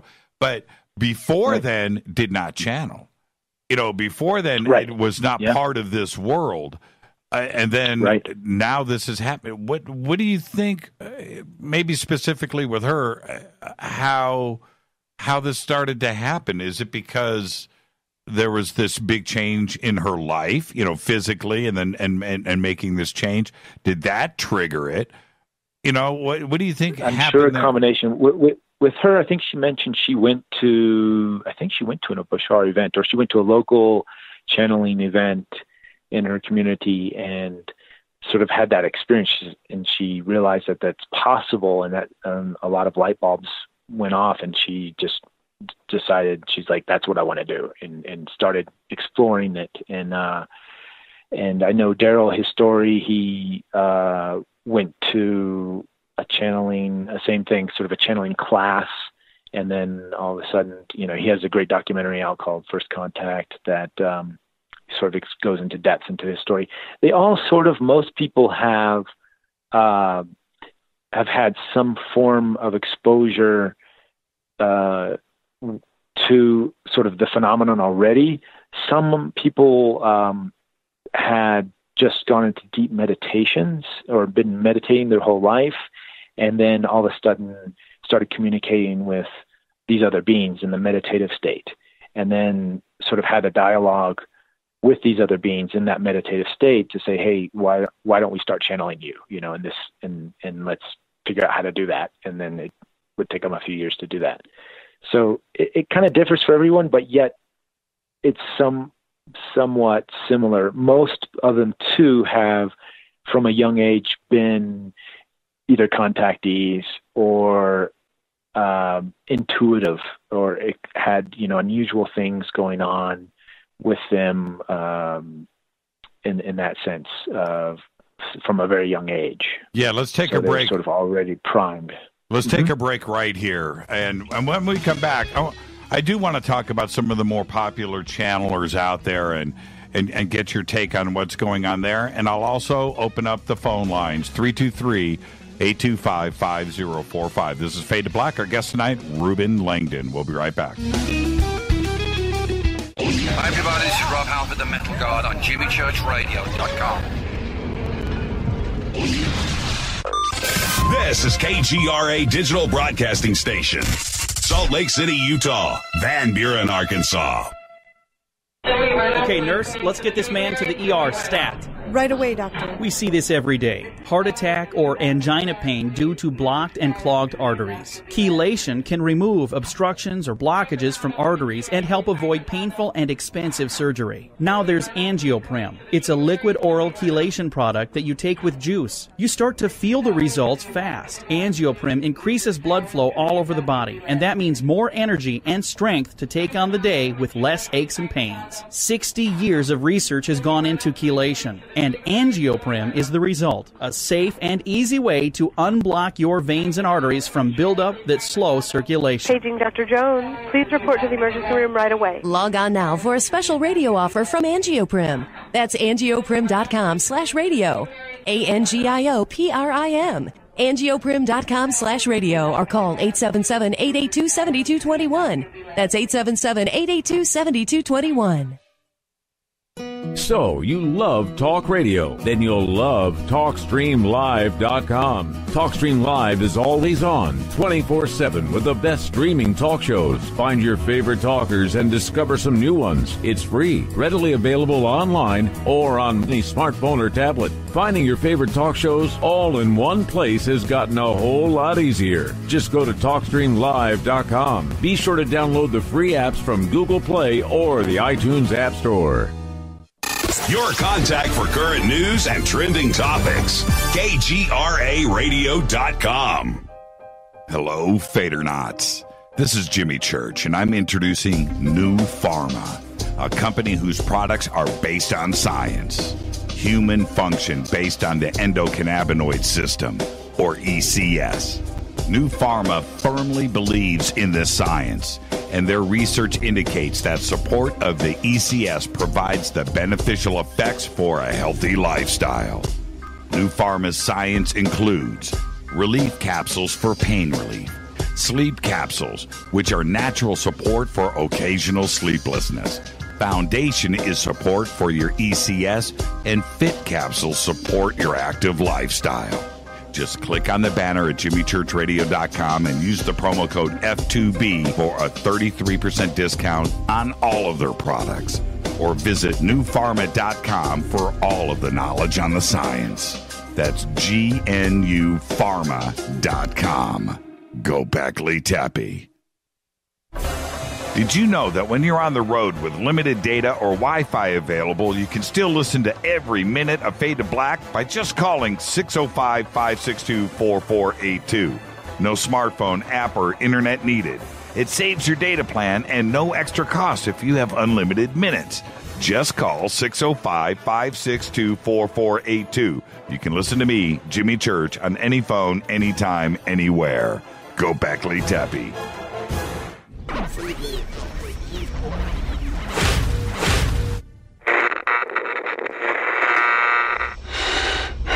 You want to know a secret? I love ponies. I really love ponies. I'm serious. I couldn't stay sane without ponies to brush. Why Fade to Black? Because you never got that pony, damn it. This is Fade to Black with Jimmy Church on the Game Changer Radio Network and KGRA, the Global Radio Alliance.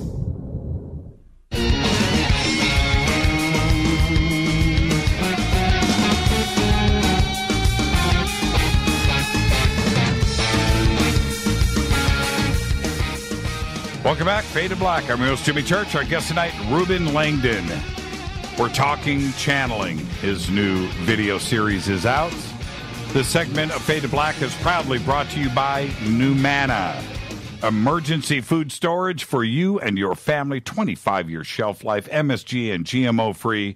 and made right here in the good old U.S. of A. Every order over $100 will get you an autographed Fade to Black T-shirt. Just go to the links over at jimmychurchradio.com, click on them, and use the promo code Jimmy, Numana Food Storage. Now, Reuben, the some of the other channelers out there, and I'll like, for instance, Jay-Z Knight and Ramtha. Okay, that's a whole other subject matter right there. That is a really, really, really big deal, and where it has turned into it's an industry, right? It's a corporation. It's gotten really, really big. There's that, specific. So I have personal experience with that particular channel. I don't know how much I want to go into. I don't want anybody to get into any trouble here. Now, I have all of the Ramtha books here. I have watched a lot of the Ramtha stuff, and it seems, I think that the intentions are good, but it's also gotten we're talking about millions and millions and millions of dollars here. That it has turned into something that is huge. It's a corporation.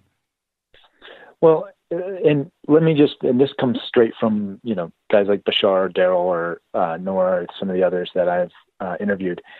The actual channeler, again, it's 90% is them. It's not we are sort of, you're under a spell if you think that it's all of this being, this being is all coming through this person. They all say this. They say we're channeling this information, but there's huge filters coming through. And if the channeler, if the actual being who is accessing this information, if they're not in tune, if they're not of a certain frequency, or whatever frequency they are in tune with is going to be in tune with the information that they're going to access. So that may tell you something there as far as if someone's seeking out channeling and don't believe that every channel, just because this person's channeling something, it's a good energy. Just like with positive, there's negative. There are people who are channeling bad or demonic beings, energies. And I hate, I get tons of spam on my series because everybody's throwing this into the demonic realms, and they're saying it's all demons and it's all bad. But you can't do that. I think there's both. We've all seen The Exorcist. We know what's possible, what based on a true story, right? That just as higher dimensional or higher vibrational frequency energies can come through people, lower dimensional frequencies and lower dimensional energies can come through people. It depends on what you're tuning into and what you're tuned into specifically. So pay attention to the actual channeler, who they are, where their energy is, what kind of person they are, and that will give you a good baseline of what kind of energy they're going to be bringing through.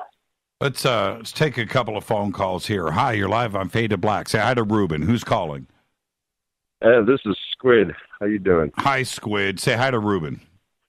Hey, Reuben. How you doing?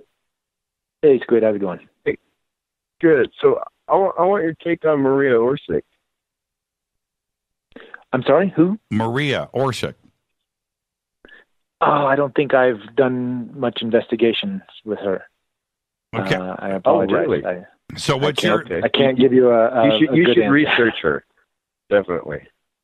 Yeah, she's pretty fascinating, and but let me ask you this, Squid. What's your take on Maria? Oh, Maria, she's quite fascinating young lady. She's got a lot of she was with the Real Group, as everybody knows, and she channeled information that she was able to build a craft and leave. My thing about her And again, she's not around, right? We can't interview her today. But the lack of information directly about her, there's only like one photograph, right? Or maybe two. But you can't do any historical research on her. She is one of the most undocumented people out there. You know what I mean? Oh, this is the woman who channeled for the Nazis. Yeah, but yes, because when she got taken over, all that information was hidden. Right. I'm totally fascinated with her. But it is, it's what I'm fascinated with is the fact that there's nothing there. You can't find out about her family. You can't find out any of her history. Right. You don't know. Well, there's a little bit of background. You know, you do know a little bit about where she does come from and where she was born and all that stuff. It's so thin. I guess is the right word. Her right. Her specific what she was specifically doing is, but everybody knows that she was involved with the big circle of people with the upper echelon of the world, and they were all involved in this. Yeah, they used her to channel a lot of information. I'm trying to think of. Well, let me throw this over to Reuben. Reuben, now you know who he's talking about. Yeah. I just looked. I remember hearing bits and pieces. Well, again, just as I was saying, just briefly. So, the channeling phenomenon, shamanism, medicine, and tapping into these other realms.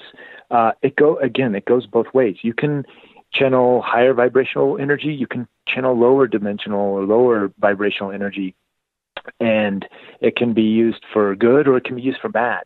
And just as ayahuasca is a healing plant and there's ceremonies built around it to heal traumas and get people off antidepressants to sort of go deep and do the inner work, there are ceremonies out there that are used for bad stuff, for demonic realms or Satanism or whatever you want to call it. Maria, I don't know much either, but from what I've heard and read, she could have been tapping into some nasty, dark stuff to benefit a certain few individuals, for the war machines and whatnot, that kind of thing. And maybe initially it didn't start out that way, but again, depending on that person and what frequency they're tuning into, their own vibration, if they're going down a dark path, they're going to start start bringing in other energies. And we have to be very careful individually and, around circles when we start going into these other realms, because there's all kinds of tricksters and different energies that want to come through and come into this realm and make havoc and play God or play Almighty, whoever. And I think in our biblical times and other ancient texts, we see a lot of this is that's what's going on. I'm greater than you and you're lesser and I'm more powerful and this kind of thing. All the stuff that comes through my series, all the energies that I've tapped into, I sort of put my personal filter on there in the sense that, I specifically seek out certain people.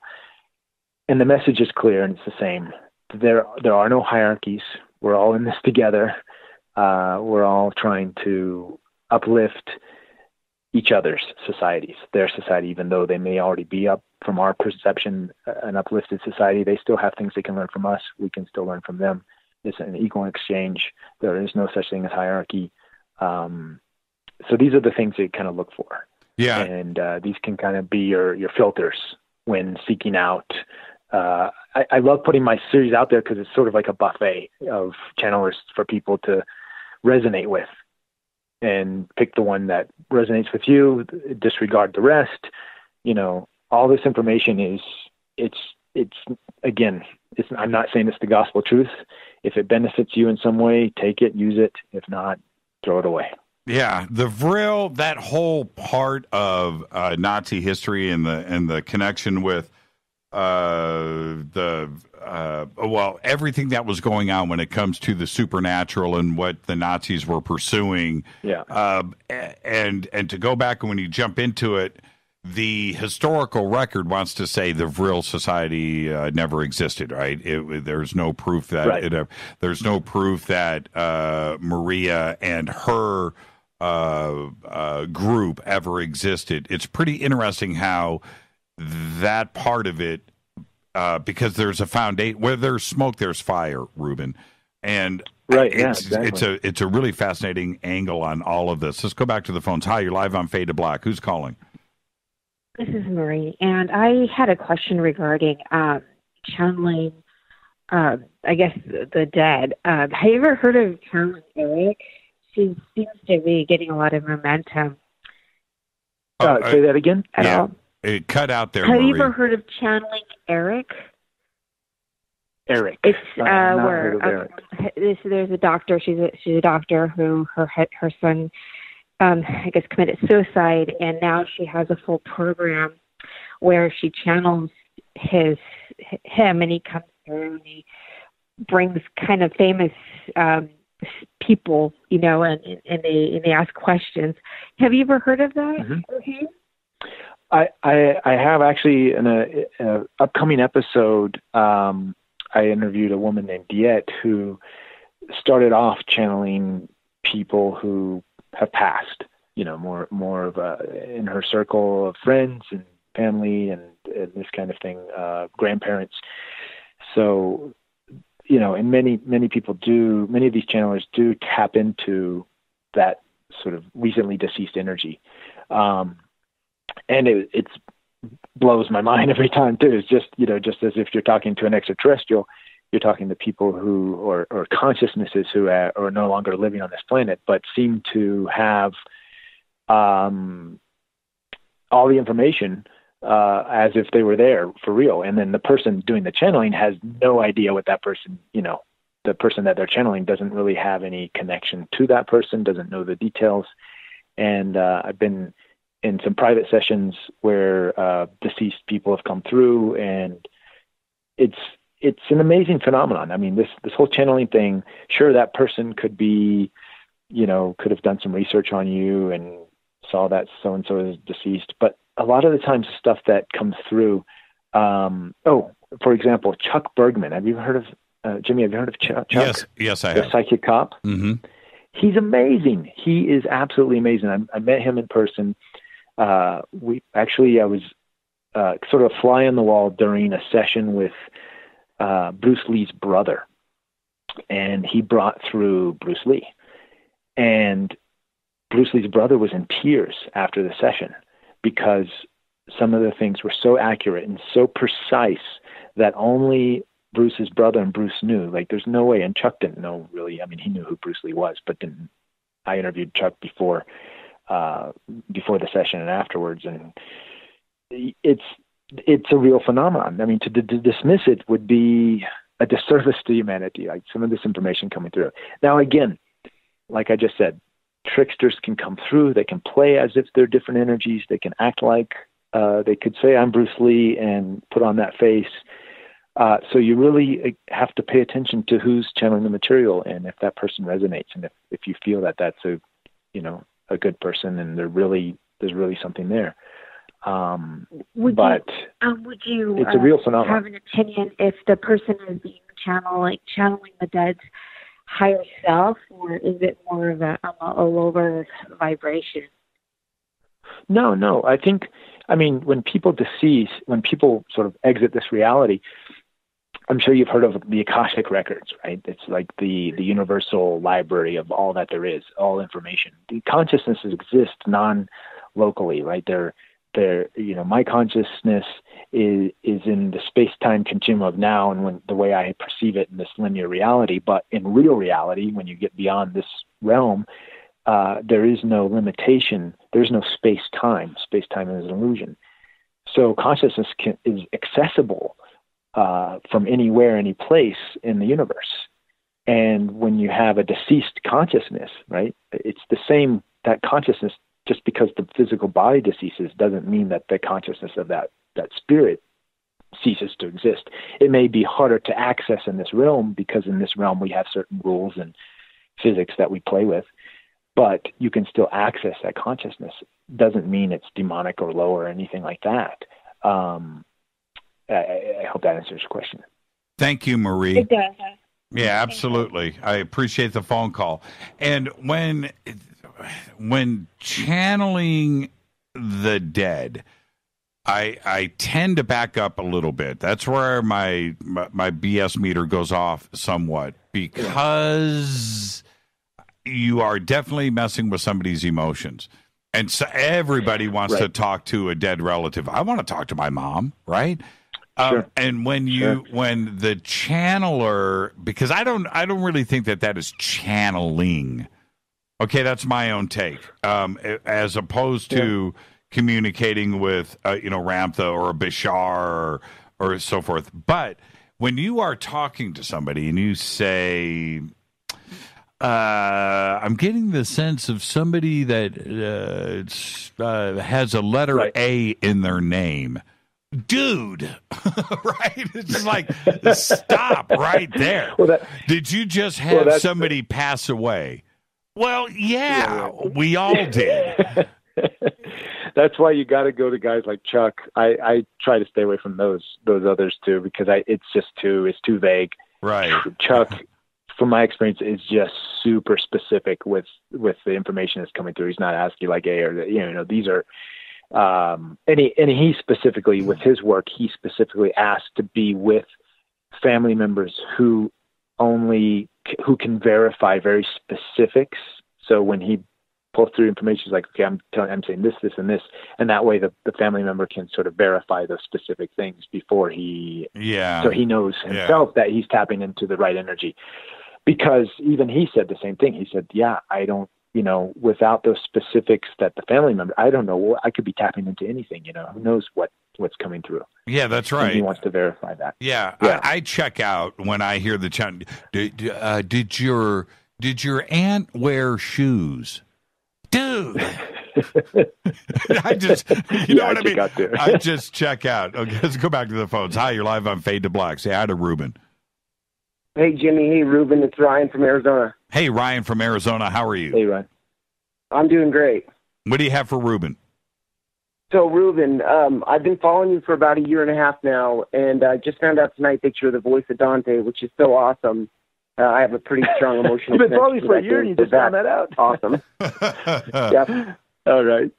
Well, thank you. So my question for you is, I know you know who Rob Gauthier is, and he channels Artis and Treb. Do you think channels like Rob who completely step away and are not conscious of what's being said during the channel have a better connection than some of these conscious channels? Yeah, I've heard that too. I've heard sort of this, Rob and Bashar sort of seem to be the two guys on the scene that, Jimmy, there's like trance channeling, deep trance channeling, and then there's sort of, I forget the term, it's semi-conscious channeling. I feel like what I did with Barbara Lamb, I was sort of semi-conscious, like I was there, I was in the room, but I was in the back of the room. And it's kind of like driving a car. You're in the back of the car, you can see the guy driving, but you don't really know, what's coming at you because you're in the back seat. And then there's guys like Rob and Bashar or Daryl who completely check out. Like they're in another universe. It goes black for them, and then they come back, and they're sort of like, "Oh, what happened? Where did I go?" And sort of disoriented. From what I've been experiencing with the information, I think it doesn't really matter. The information that's coming through a deep trance person as opposed to sort of a conscious channeler, the information's the same. And what I'm hearing through these experiences and interviews is the deep trance channelers like Rob and Daryl are becoming less and less because of the frequency of the planet is rising, everybody else's individual frequency, and that the mechanism that was put into place, the deep trance channeling, was a mechanism put into place in the lower density times when the mindset of the channeler would get in the way, meaning that what's coming through, they would start to filter it because it's so out there or it's so against their own belief system that they would probably most likely filter it in real time. Therefore, their higher self, their conscious, whatever, they created this mechanism to sort of black out. Right. So the information comes through, so they're not filtering it as much, or they can't filter it as much. And a lot of people sort of think, well, that's the way, that's true channeling because then they're not in the way, sort of thing. And yes and no. I think it's still them. They're still, even though they're consciously they're blacked out, subconsciously it's still them. They're still tapping into this energy. They're still going through the whole thing. So yes and no. I mean, there's benefits to both. I don't think one would be better than the other. To me, the information seems to be the same across the board, whether they're deep trance channeling or just conscious channeling. Ryan, let me ask you, we're going to head towards a break, but do you have a channeler that you follow? I follow plenty. Like Cryon's one of my favorite. Lee Carroll, who channels Cryon. That's more like spiritual stuff. I do follow Bashar a lot, and I follow Rob Gauthier. Those probably would be my main three that I follow right now. I do follow Michaela a little bit. Yeah, Michaela flips me out, man. Michaela, man. Well, Bashar, see, the thing, I said this earlier, Ryan, to Reuben, and I don't want this in a negative aspect, but we have to take all of this channeling. You've got to squint your eyes a little bit, right? And so you have to. And with all of them, I'm trying to bust them, man. That's what I'm trying to do. I want somebody to trip up so I can put them off of my checklist. And the ones that I can't trip up, it's so strong and I resonate with it so much, it takes me to another place. Bashar does that. Michaela does that. You know who else? And I want to talk. And Ryan, thank you for the phone call, my friend. Absolutely. Have a good night, Jimmy. You too, Ryan. When we come back after the break, I'm going to get Reuben doesn't know this, but he's going to do a little overtime with us right now. We got to take a break. But when we come back, Reuben, I want to discuss one of my all-time greats and favorites, and that's Jane Roberts. And I when it comes to trying to get somebody to trip up, right? It's Jane Roberts. You just go and you listen, and it's so fascinating and so great that you want her to stumble. You do. So you can go, okay, it is so good, but man, it's, and Jane never did it once. Never. I want to talk about Jane Roberts after the break. Have you had a chance, as I'm queuing up the music here, have you had a chance to read, or did you watch Jane Roberts, or did you do both? I mostly read. I haven't seen her channel. You haven't read seen the materials. Okay, now let's take a break right there. Jane Roberts, the video out there of Jane is some of the most fascinating stuff that you can watch when it comes to channeling. It's the best. Our guest tonight, Reuben Langdon, and he's got a great video series. The links are up over at jimmychurchradio.com, and you can go over to Vimeo and check it all out. This is Fade to Black. I'm your host, Jimmy Church. More with Reuben, doing a little overtime after this short break. Stay with us.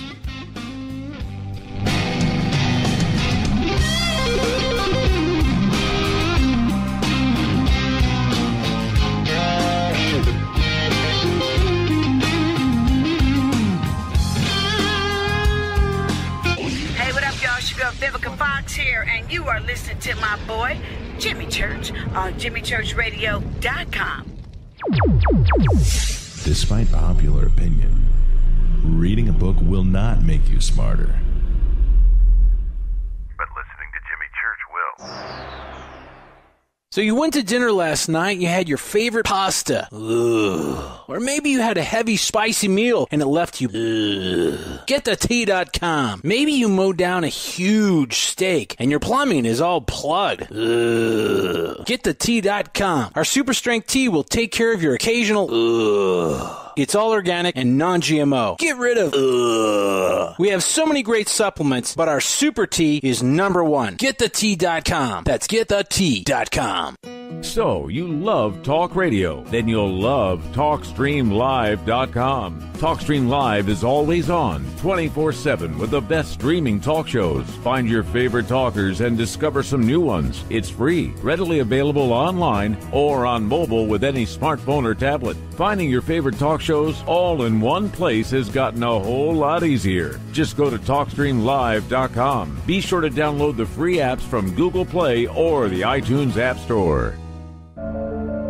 When you take the beans from Central America with dashes of Indonesian and African mixed in and then roasted to the dark side of Fade to Black, you create the ultimate brew of fringe. Introducing the Fade to Black blend from Rivermoon Coffee. Yes, Rivermoon's darkest customized roast was created for the love of Fade to Black.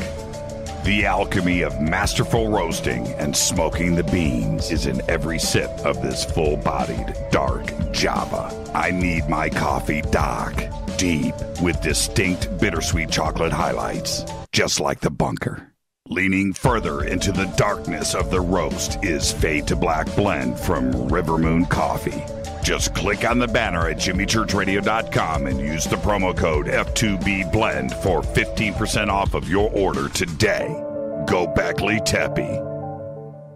Hey, can we talk about something serious for a minute? Your age. Getting old has its perks. But remember, being a few years younger, you know, your hair was thicker, you didn't have so many wrinkles, that extra weight wasn't haunting you, and you just felt better. Well, we can't turn back the clocks and go back 10 or 15 years, but you can start feeling and looking 10 or 15 years younger with Nature's Youth RSF. It's a doctor-formulated daily supplement that helps your body maintain its peak performance and fight the aging process. Imagine sleeping better, looking better, and feeling better. See how Nature's Youth RSF has helped thousands of people just like you at nature'syouth.com. nature'syouth.com. The holidays are coming. Imagine how it will feel when your family and friends are asking you what you did to look so good. Your secret will be Nature's Youth RSF. It's time to start looking better and feeling better. Learn more and order your Nature's Youth RSF at nature'syouth.com.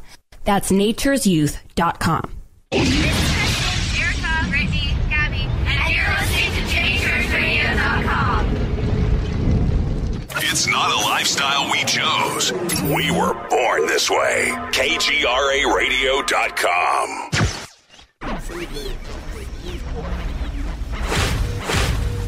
This is KJCR at JimmyChurchRadio.com.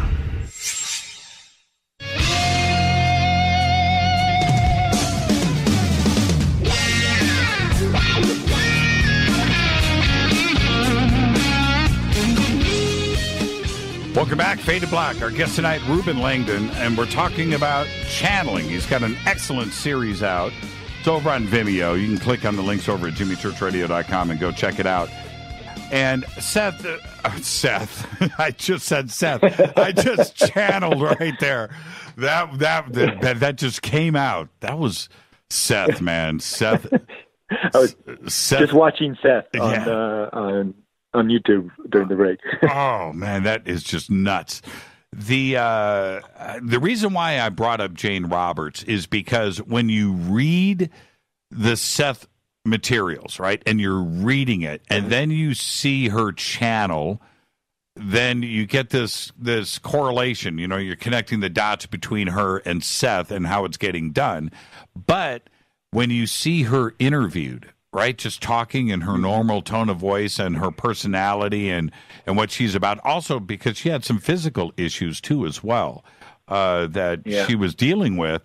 It is two different people. The channeling was definitely coming through. She was able to go into that zone and get this done. And I wanted your opinion on that, the version of Jane Roberts versus what was going down on video, and then, of course, the written materials, because they're all independent of each other, and it's an impressive thing to see go down. Yeah, as I was saying earlier, I think, in the past, and probably more so even, 1,000 years ago or so, the density of this planet was very dense in frequency. So in order for this information to come through, a lot of people had to literally leave their bodies, or it was such a drastic shift from the energy that was on the planet to what was coming through that it comes out in this way where it's almost violent in its presentation. The different accents, the movements of the body, the sort of, and this is why I think in biblical times there were so many, burning at the stakes of people of this energy, because probably a lot of lower energy was also coming through, but they couldn't discern what was higher or lower. They just said, okay, if somebody's going to start wigging out and going crazy on us, let's just throw them in the fire. And I think that may have something to do with it, just the density of the planet at the time, even back in the 60s or 50s, I forget when Jane was, her time. 60s, late 60s, early 70s, yeah. Right, Jane, and then even, Carla Ruckert in The Law of One. Yes. And she had to go into sort of a deep trance, ritual thing in order to bring this information through. So I'm pretty sure it was just the density of the planet. And like we're saying now more and more channelers, there's so many coming out and are able to tap into this energy, and they don't have to have this violent change or leave their bodies or tune out or whatever. They can sort of just be right there and channel. Yeah. Sort of take a little of the back seat, so to say. Let's take one more phone call, and then I have a couple of questions that have popped in. I want to try to get in before the end of the show. Hi, you're live on Fade to Black. Say hi to Reuben. Reuben, I'm curious. Does a good diet help you in channeling? Oh. I would say yes overall from the people I've interviewed. It doesn't have to, it's not necessarily the case, but the types of, food is frequency, like everything is frequency, right? So what you put into your body carries a certain resonance, a certain vibrational frequency. And we know this just from cancers and other things, that certain foods give us cancer, certain carcinogenic foods, certain things that carry a certain vibrational frequency are going to make us more likely to get sick than other stuff. So if you're on a high frequency diet, and I, this is not to judge animals or dairy products or anything like that and put any judgment on that, because I'm sure there's plenty of high frequency meat out there, as even Native Americans highly recognize the buffalo as being some of the most high frequency food on the planet. But I just think, just be careful, because when you do ingest certain things, after eating that pizza and drinking that beer, you're going to feel kind of rough the next morning, right? So I think it's just that sense. But I don't think it's going to break or make a channeler, so to say. I think those are just minor things that you can, that if you are interested in going that direction, then yeah, sure, eating a healthy, high vibrational diet's going to probably help you get to those areas, but I don't think it's essential. Not all the channelers I've met are eating the healthiest foods. There's some of them are just eating pizza and beer all the time, and it's fine. Yeah, I'll tell you what, I eat Taco Bell. I channel all kinds of things. You're channeling the Illuminati, right? Especially lately with that new product. Man, everybody's talking about that commercial. Right. Renee, one of our producers here, sent this to me. She said, please ask Reuben, in addition to Roxanne, were there any other channelers from the Human Colony group that you interviewed, perhaps Jim Charles or Karen Newman? I just interviewed Karen Newman, actually. I haven't put it out there yet, but yes, she's coming up. And she was in LA for an event, and I got great stuff. She doesn't, channeling for her is a little new, so she doesn't go into the deep trance or anything, and it's more, I felt like I was having a conversation with Karen's sister kind of thing, as opposed to, a whole another entity. But Karen has such a connection with, she calls it Theos, is this entity that she's been channeling or communicating with since she was a child. And great conversation, great information, and that's coming soon. So yeah, stay tuned. Okay, and this is from Sabrina. She says, would you please ask Reuben if he has encountered a channeled being who refused to give a title or name?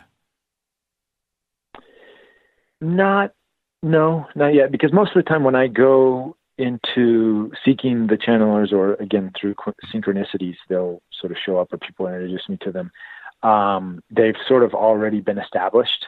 There was one channeler, Aniana, who channeled the, collectives. Okay, I could say this. There's a lot of collectives out there that don't have specific names, and I can talk a little bit about collective consciousnesses, which would be something like, if you can imagine, channeling Mother Earth or the human race as a collective. Right. And that's basically, just like our bodies are made up of multiple billions of cells and different, bacteria and everything else. But collectively they make the human body.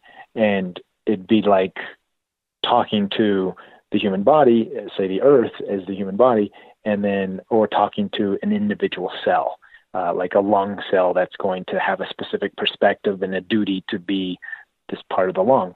That's what more of the individual consciousnesses that come through would be more of on that scale. They're still inhabiting a physical body. They may be at a higher density level of consciousness, so they may be flying around a spaceship somewhere in a physical body. But many of the consciousnesses that I interview are collectives, and I'm actually talking to this expanded, not just the Pleiades, but like the Pleiades and another few star systems combined into one, like Michaela channeling the Lemurian collective or the council, or these huge groups of beings collectively making one, speaking on behalf of them all. Do you, because I saw you ask some of these questions specifically when you're talking about the Arcturians or the Pleiadians and the Council of Light, right? These federations. Mm-hmm.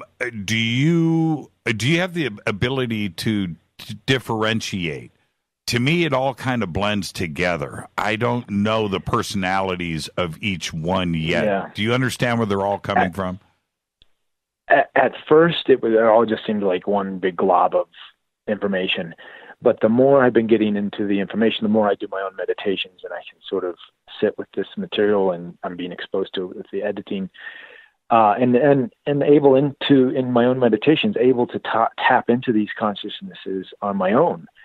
Yes, I do. I am starting to feel the difference, subtle, but depending on who or where they're from, there is a flavor, for me, I'm not very, I don't get images or hear things. I'm not very clairaudient or clairvoyant, but I'm more of a clairsentient kind of person. So I do feel the energy. So I get a feeling in my body, or a gut feeling, or a sensation in the heart, or even in my brain. And that helps me sort of understand and feel which energy I'm tapping into. Did you read The Law of One? I haven't read all of it, but big chunks of it, yes. Okay, you have. What's your overall take? The Law of One has certainly influenced a vast amount of our community. It's something that's been read and has influenced. So what is your take on the material? It's in alignment with everything else that's coming through my interviews. What happens is, with all this information, the details get wobbly. And I think that's because the individuals have their own unique perspective of how things are. But when you look again at the hamburgers, if you forget about, what kind of spices and stuff they use, but if you just look at the meat and bread of the hamburger, again, it's all the same. These are universal truths that, especially with the Law 1, you get a big chunk, you get a big meaty hamburger in that one. And it's peppered with its own, seasonings, and you can take that for what you wish. But I love that work, and I love the information in it. We started to talk at the beginning of the show. I want to end on this note about these things that are all happening at the same time. We're quite aware now of quantum computing, quantum mechanics, multi-world, parallel worlds, interdimensionality, location, non-location. These past lives, NDEs, the Akashic Records. We have the disclosure that just went down in December of 2017. Reuben, if one of these things comes to pass, it all comes to pass, right? Do you think that the world can handle the thought of channeling being a reality, E.T. talking to us off planet, contact, interdimensionality, quantum world, parallel worlds, multiverses? Right. It's a whole lot to swallow, but if one is right, it's all right. Kind of. I mean, the thing with channeling, it's actually not new. It's been done on this planet for centuries, and it's probably since the beginning of humanity. It's not. It's just something that the Western cultures have sort of voided from their lives and their worldviews. But the indigenous cultures have always held on to these practices and kept going through them. So I think it's just the reawakening or the reintroduction of old material. Same with extraterrestrial visitors. Our indigenous communities have had and experienced, and there's records and knowledge of this for thousands of years. So I think for a lot of it is going to be a shocker, but for many, these are all just ancient old traditions that have been part of this planet for thousands of years, and we just, we turned off that channel, so to say, for a couple thousand years here, and now we're ready to reintroduce it back. Well, and yes, I understand that, and I appreciate that, but I guess what I'm more referring to is, are we going to come to the point where, if the UFO question is right, and quantum physics and quantum mechanics and parallel world, all of this stuff comes to pass, then channeling is real. So could we have the Pentagon stepping forward and saying, or you know what I mean, an official recognition of, well, we're going to go ahead, we've been channeling Bashar, and Bashar says that we don't plant corn in February this year. We're going to plant it in March, right? That's can the world handle something like that? Well, yeah, first of all, I don't think Bashar would ever say not to plant corn in any specific community. That's your world. You guys do what you want. But that, again, to a certain extent, again, we all have to take this ease into it, as I did, and actually I plummeted into it really fast. But for the most part, and I'm glad we're having this conversation on your show, because this is sort of the easing into it. This is the beginning of just like the UFO conversation and all the conspiracy conversations with everything else that's going on, and it has been going on behind the scenes. Now it's all coming out, and we're ready to have the conversation. And we don't have to dive into this right away. We can slowly digest it and take it in, and then and as I think is what's happening with our disclosure. I think what happened in December is great, but we don't see it all over the mainstream, because again, the mainstream isn't ready for it all to be thrown at them just yet. And it's sort of happening in its natural evolution. And the same with channeling. Yeah, I think it's gonna happen naturally. But fast, because it is all interconnected with everything else that is going on. So it could happen faster than we think, or not. To be so vague, but yeah. And as our science goes into studying, it's actually, if you saw First Contact, Daryl's documentary, they did a great scientific test. They put the EEG meter up to his head and were able to study his brainwaves during this process. I'm actually going to be doing that with Lisa Royale. She's a channel in my series pretty soon. We haven't locked in the dates, but there is science coming out now about the channeling process and what happens to brainwaves and during this time. So it's fascinating. Yeah, have you seen First Contact? Yes. And I highly recommend it for everyone. What do you think? I think it was great. I think it's a great introduction. Daryl did a great job with sort of explaining, his process, and I think for people who might be new to this information, I think it's a good introduction to get in there. And what did you think about James Woods getting involved? Oh, yeah, it was cool to hear his voice in there. I don't know how deep in the peanut butter, so to say, he is, but it's cool that they were able to get him to do that. Yeah, absolutely. So there you go. So what's up next for you?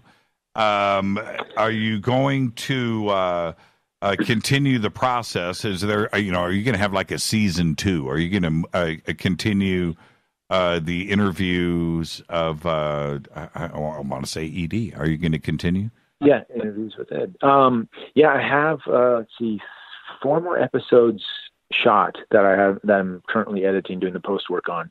So there's definitely more coming. I just posted as I was on your show here, it finished uploading the highlight reel of, certain clips from, I guess we could call it season 1 right now. First 10 episodes that I've put up. It's on YouTube.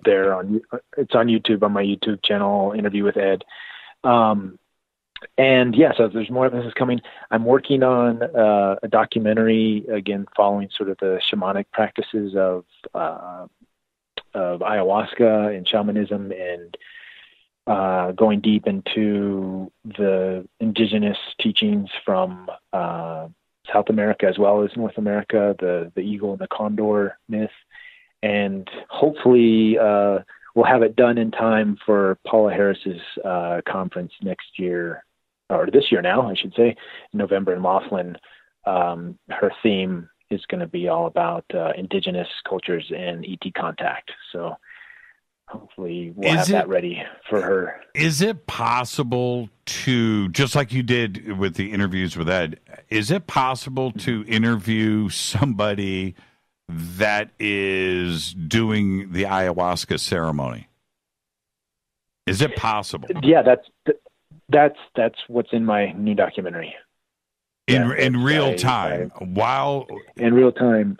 Well, not interviewing. I sort of I'm a fly on the wall during the ceremonies. I'm in the background, watching them do their work, and then there's discussions afterwards. So it's in the actual ceremony. There's a lot of energy being moved and things happening that I'm able to pick up somewhat on camera, because it's just dark. It's there's a lot of things going on that you can't really explain in real time. You have to sort of have the interviews after the math and people talking about it. But yeah, that's definitely in my new documentary. Yeah, the reason why I ask that, because most of it obviously is in the mind. Right, that's what's going on. It's a personal thing that's happening. But is it possible to communicate? Ask somebody questions while they're going through the ceremony that they could answer. I don't know if it's possible, but it depends. It depends what your intention is. If your sort of intention is to have questions asked and go into that sort of altered state, I'm sure you would be able to have that, that conversation, sort of an interview with Ed type conversation situation.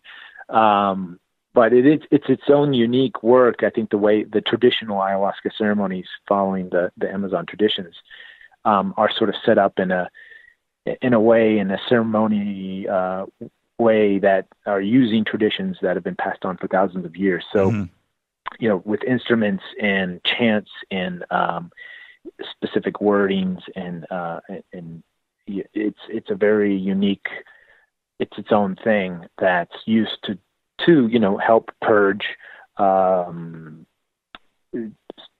just bad stuff that's stuck in people, right? Bad habits, bad karma, bad energies, bad stuff that you don't want anymore. And it sort of these ceremonies help you look at that and then expel it from your life. It would be so difficult to do an interview like that, to have valuable information being captured that would translate into a documentary format so we could understand it, because what is actually going on is in somebody, that whole transformation is going on in the mind. So how do you capture that on video?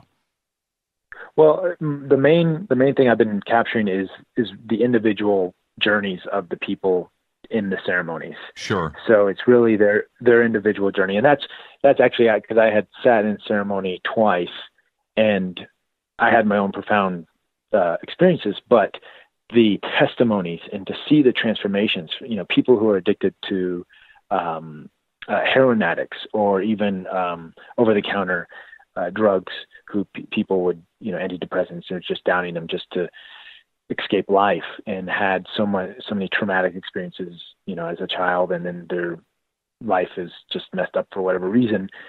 And for them to sort of go deep and do the work and to overcome these hardships, I was like, I got to start filming this stuff. These people are having profound. Luckily, I didn't come from such a bad place, but I still had my own work to do. Right. Nobody's perfect, and but the transformations were so great with the work that I was working with the shamans. So I started picking up a camera 2 years ago, 3 years now, and have filmed over maybe 15 ceremonies now, and it's been an amazing journey. I think I've got most of my footage now. I'm just in the editing post phase, but it's profound stuff comes out during these ceremonies. Thank you, Reuben. Absolutely fascinating conversation tonight. I've got to run credits and get out of here, but before I do, right. I want to thank you and everybody. It's interviewwithed.org. The links are over at jimmychurchradio.com. Fascinating conversation, and I can't wait for the ayahuasca documentary to come out, and of course the continuing of the extra dimensional interviews and channeling. It's absolutely fascinating. Thank you so much, Reuben. Thanks, Jimmy. Thank you, Jimmy. Appreciate it. You got it. Reuben Langdon, everybody. The links are over at jimmychurchradio.com. And Fade to Black's executive producer is Rita Kamarian. Show is produced by Hilton J. Palm, Renee. Thank you, Dennis and Bob. Announcers are Steve Harder, Gene Vitoa, Mark D. Kovar. Webmasters, Drew the Geek. Music, Doug Aldridge. Intro, Spaceboy, spaceboymusic.com. Fade to Black is produced by KJCR for the Game Changer Network, and syndication is KGRA, The Planet. This broadcast is owned and copyrighted 2017 by Fade to Black and the Game Changer Network. It cannot be rebroadcast, downloaded, copied, or used anywhere in the known universe without written permission from Fade to Black or the Game Changer Network. Thank you, Reuben Langdon. Tomorrow night, Freeman, right here on Fade to Black. We're going to be talking about that Bell Illuminati. What an ad campaign that is, right? I'm your host, Jimmy Church. Follow me on Twitter at JChurchRadio. I want everybody to be safe. Go Beckley Tepe.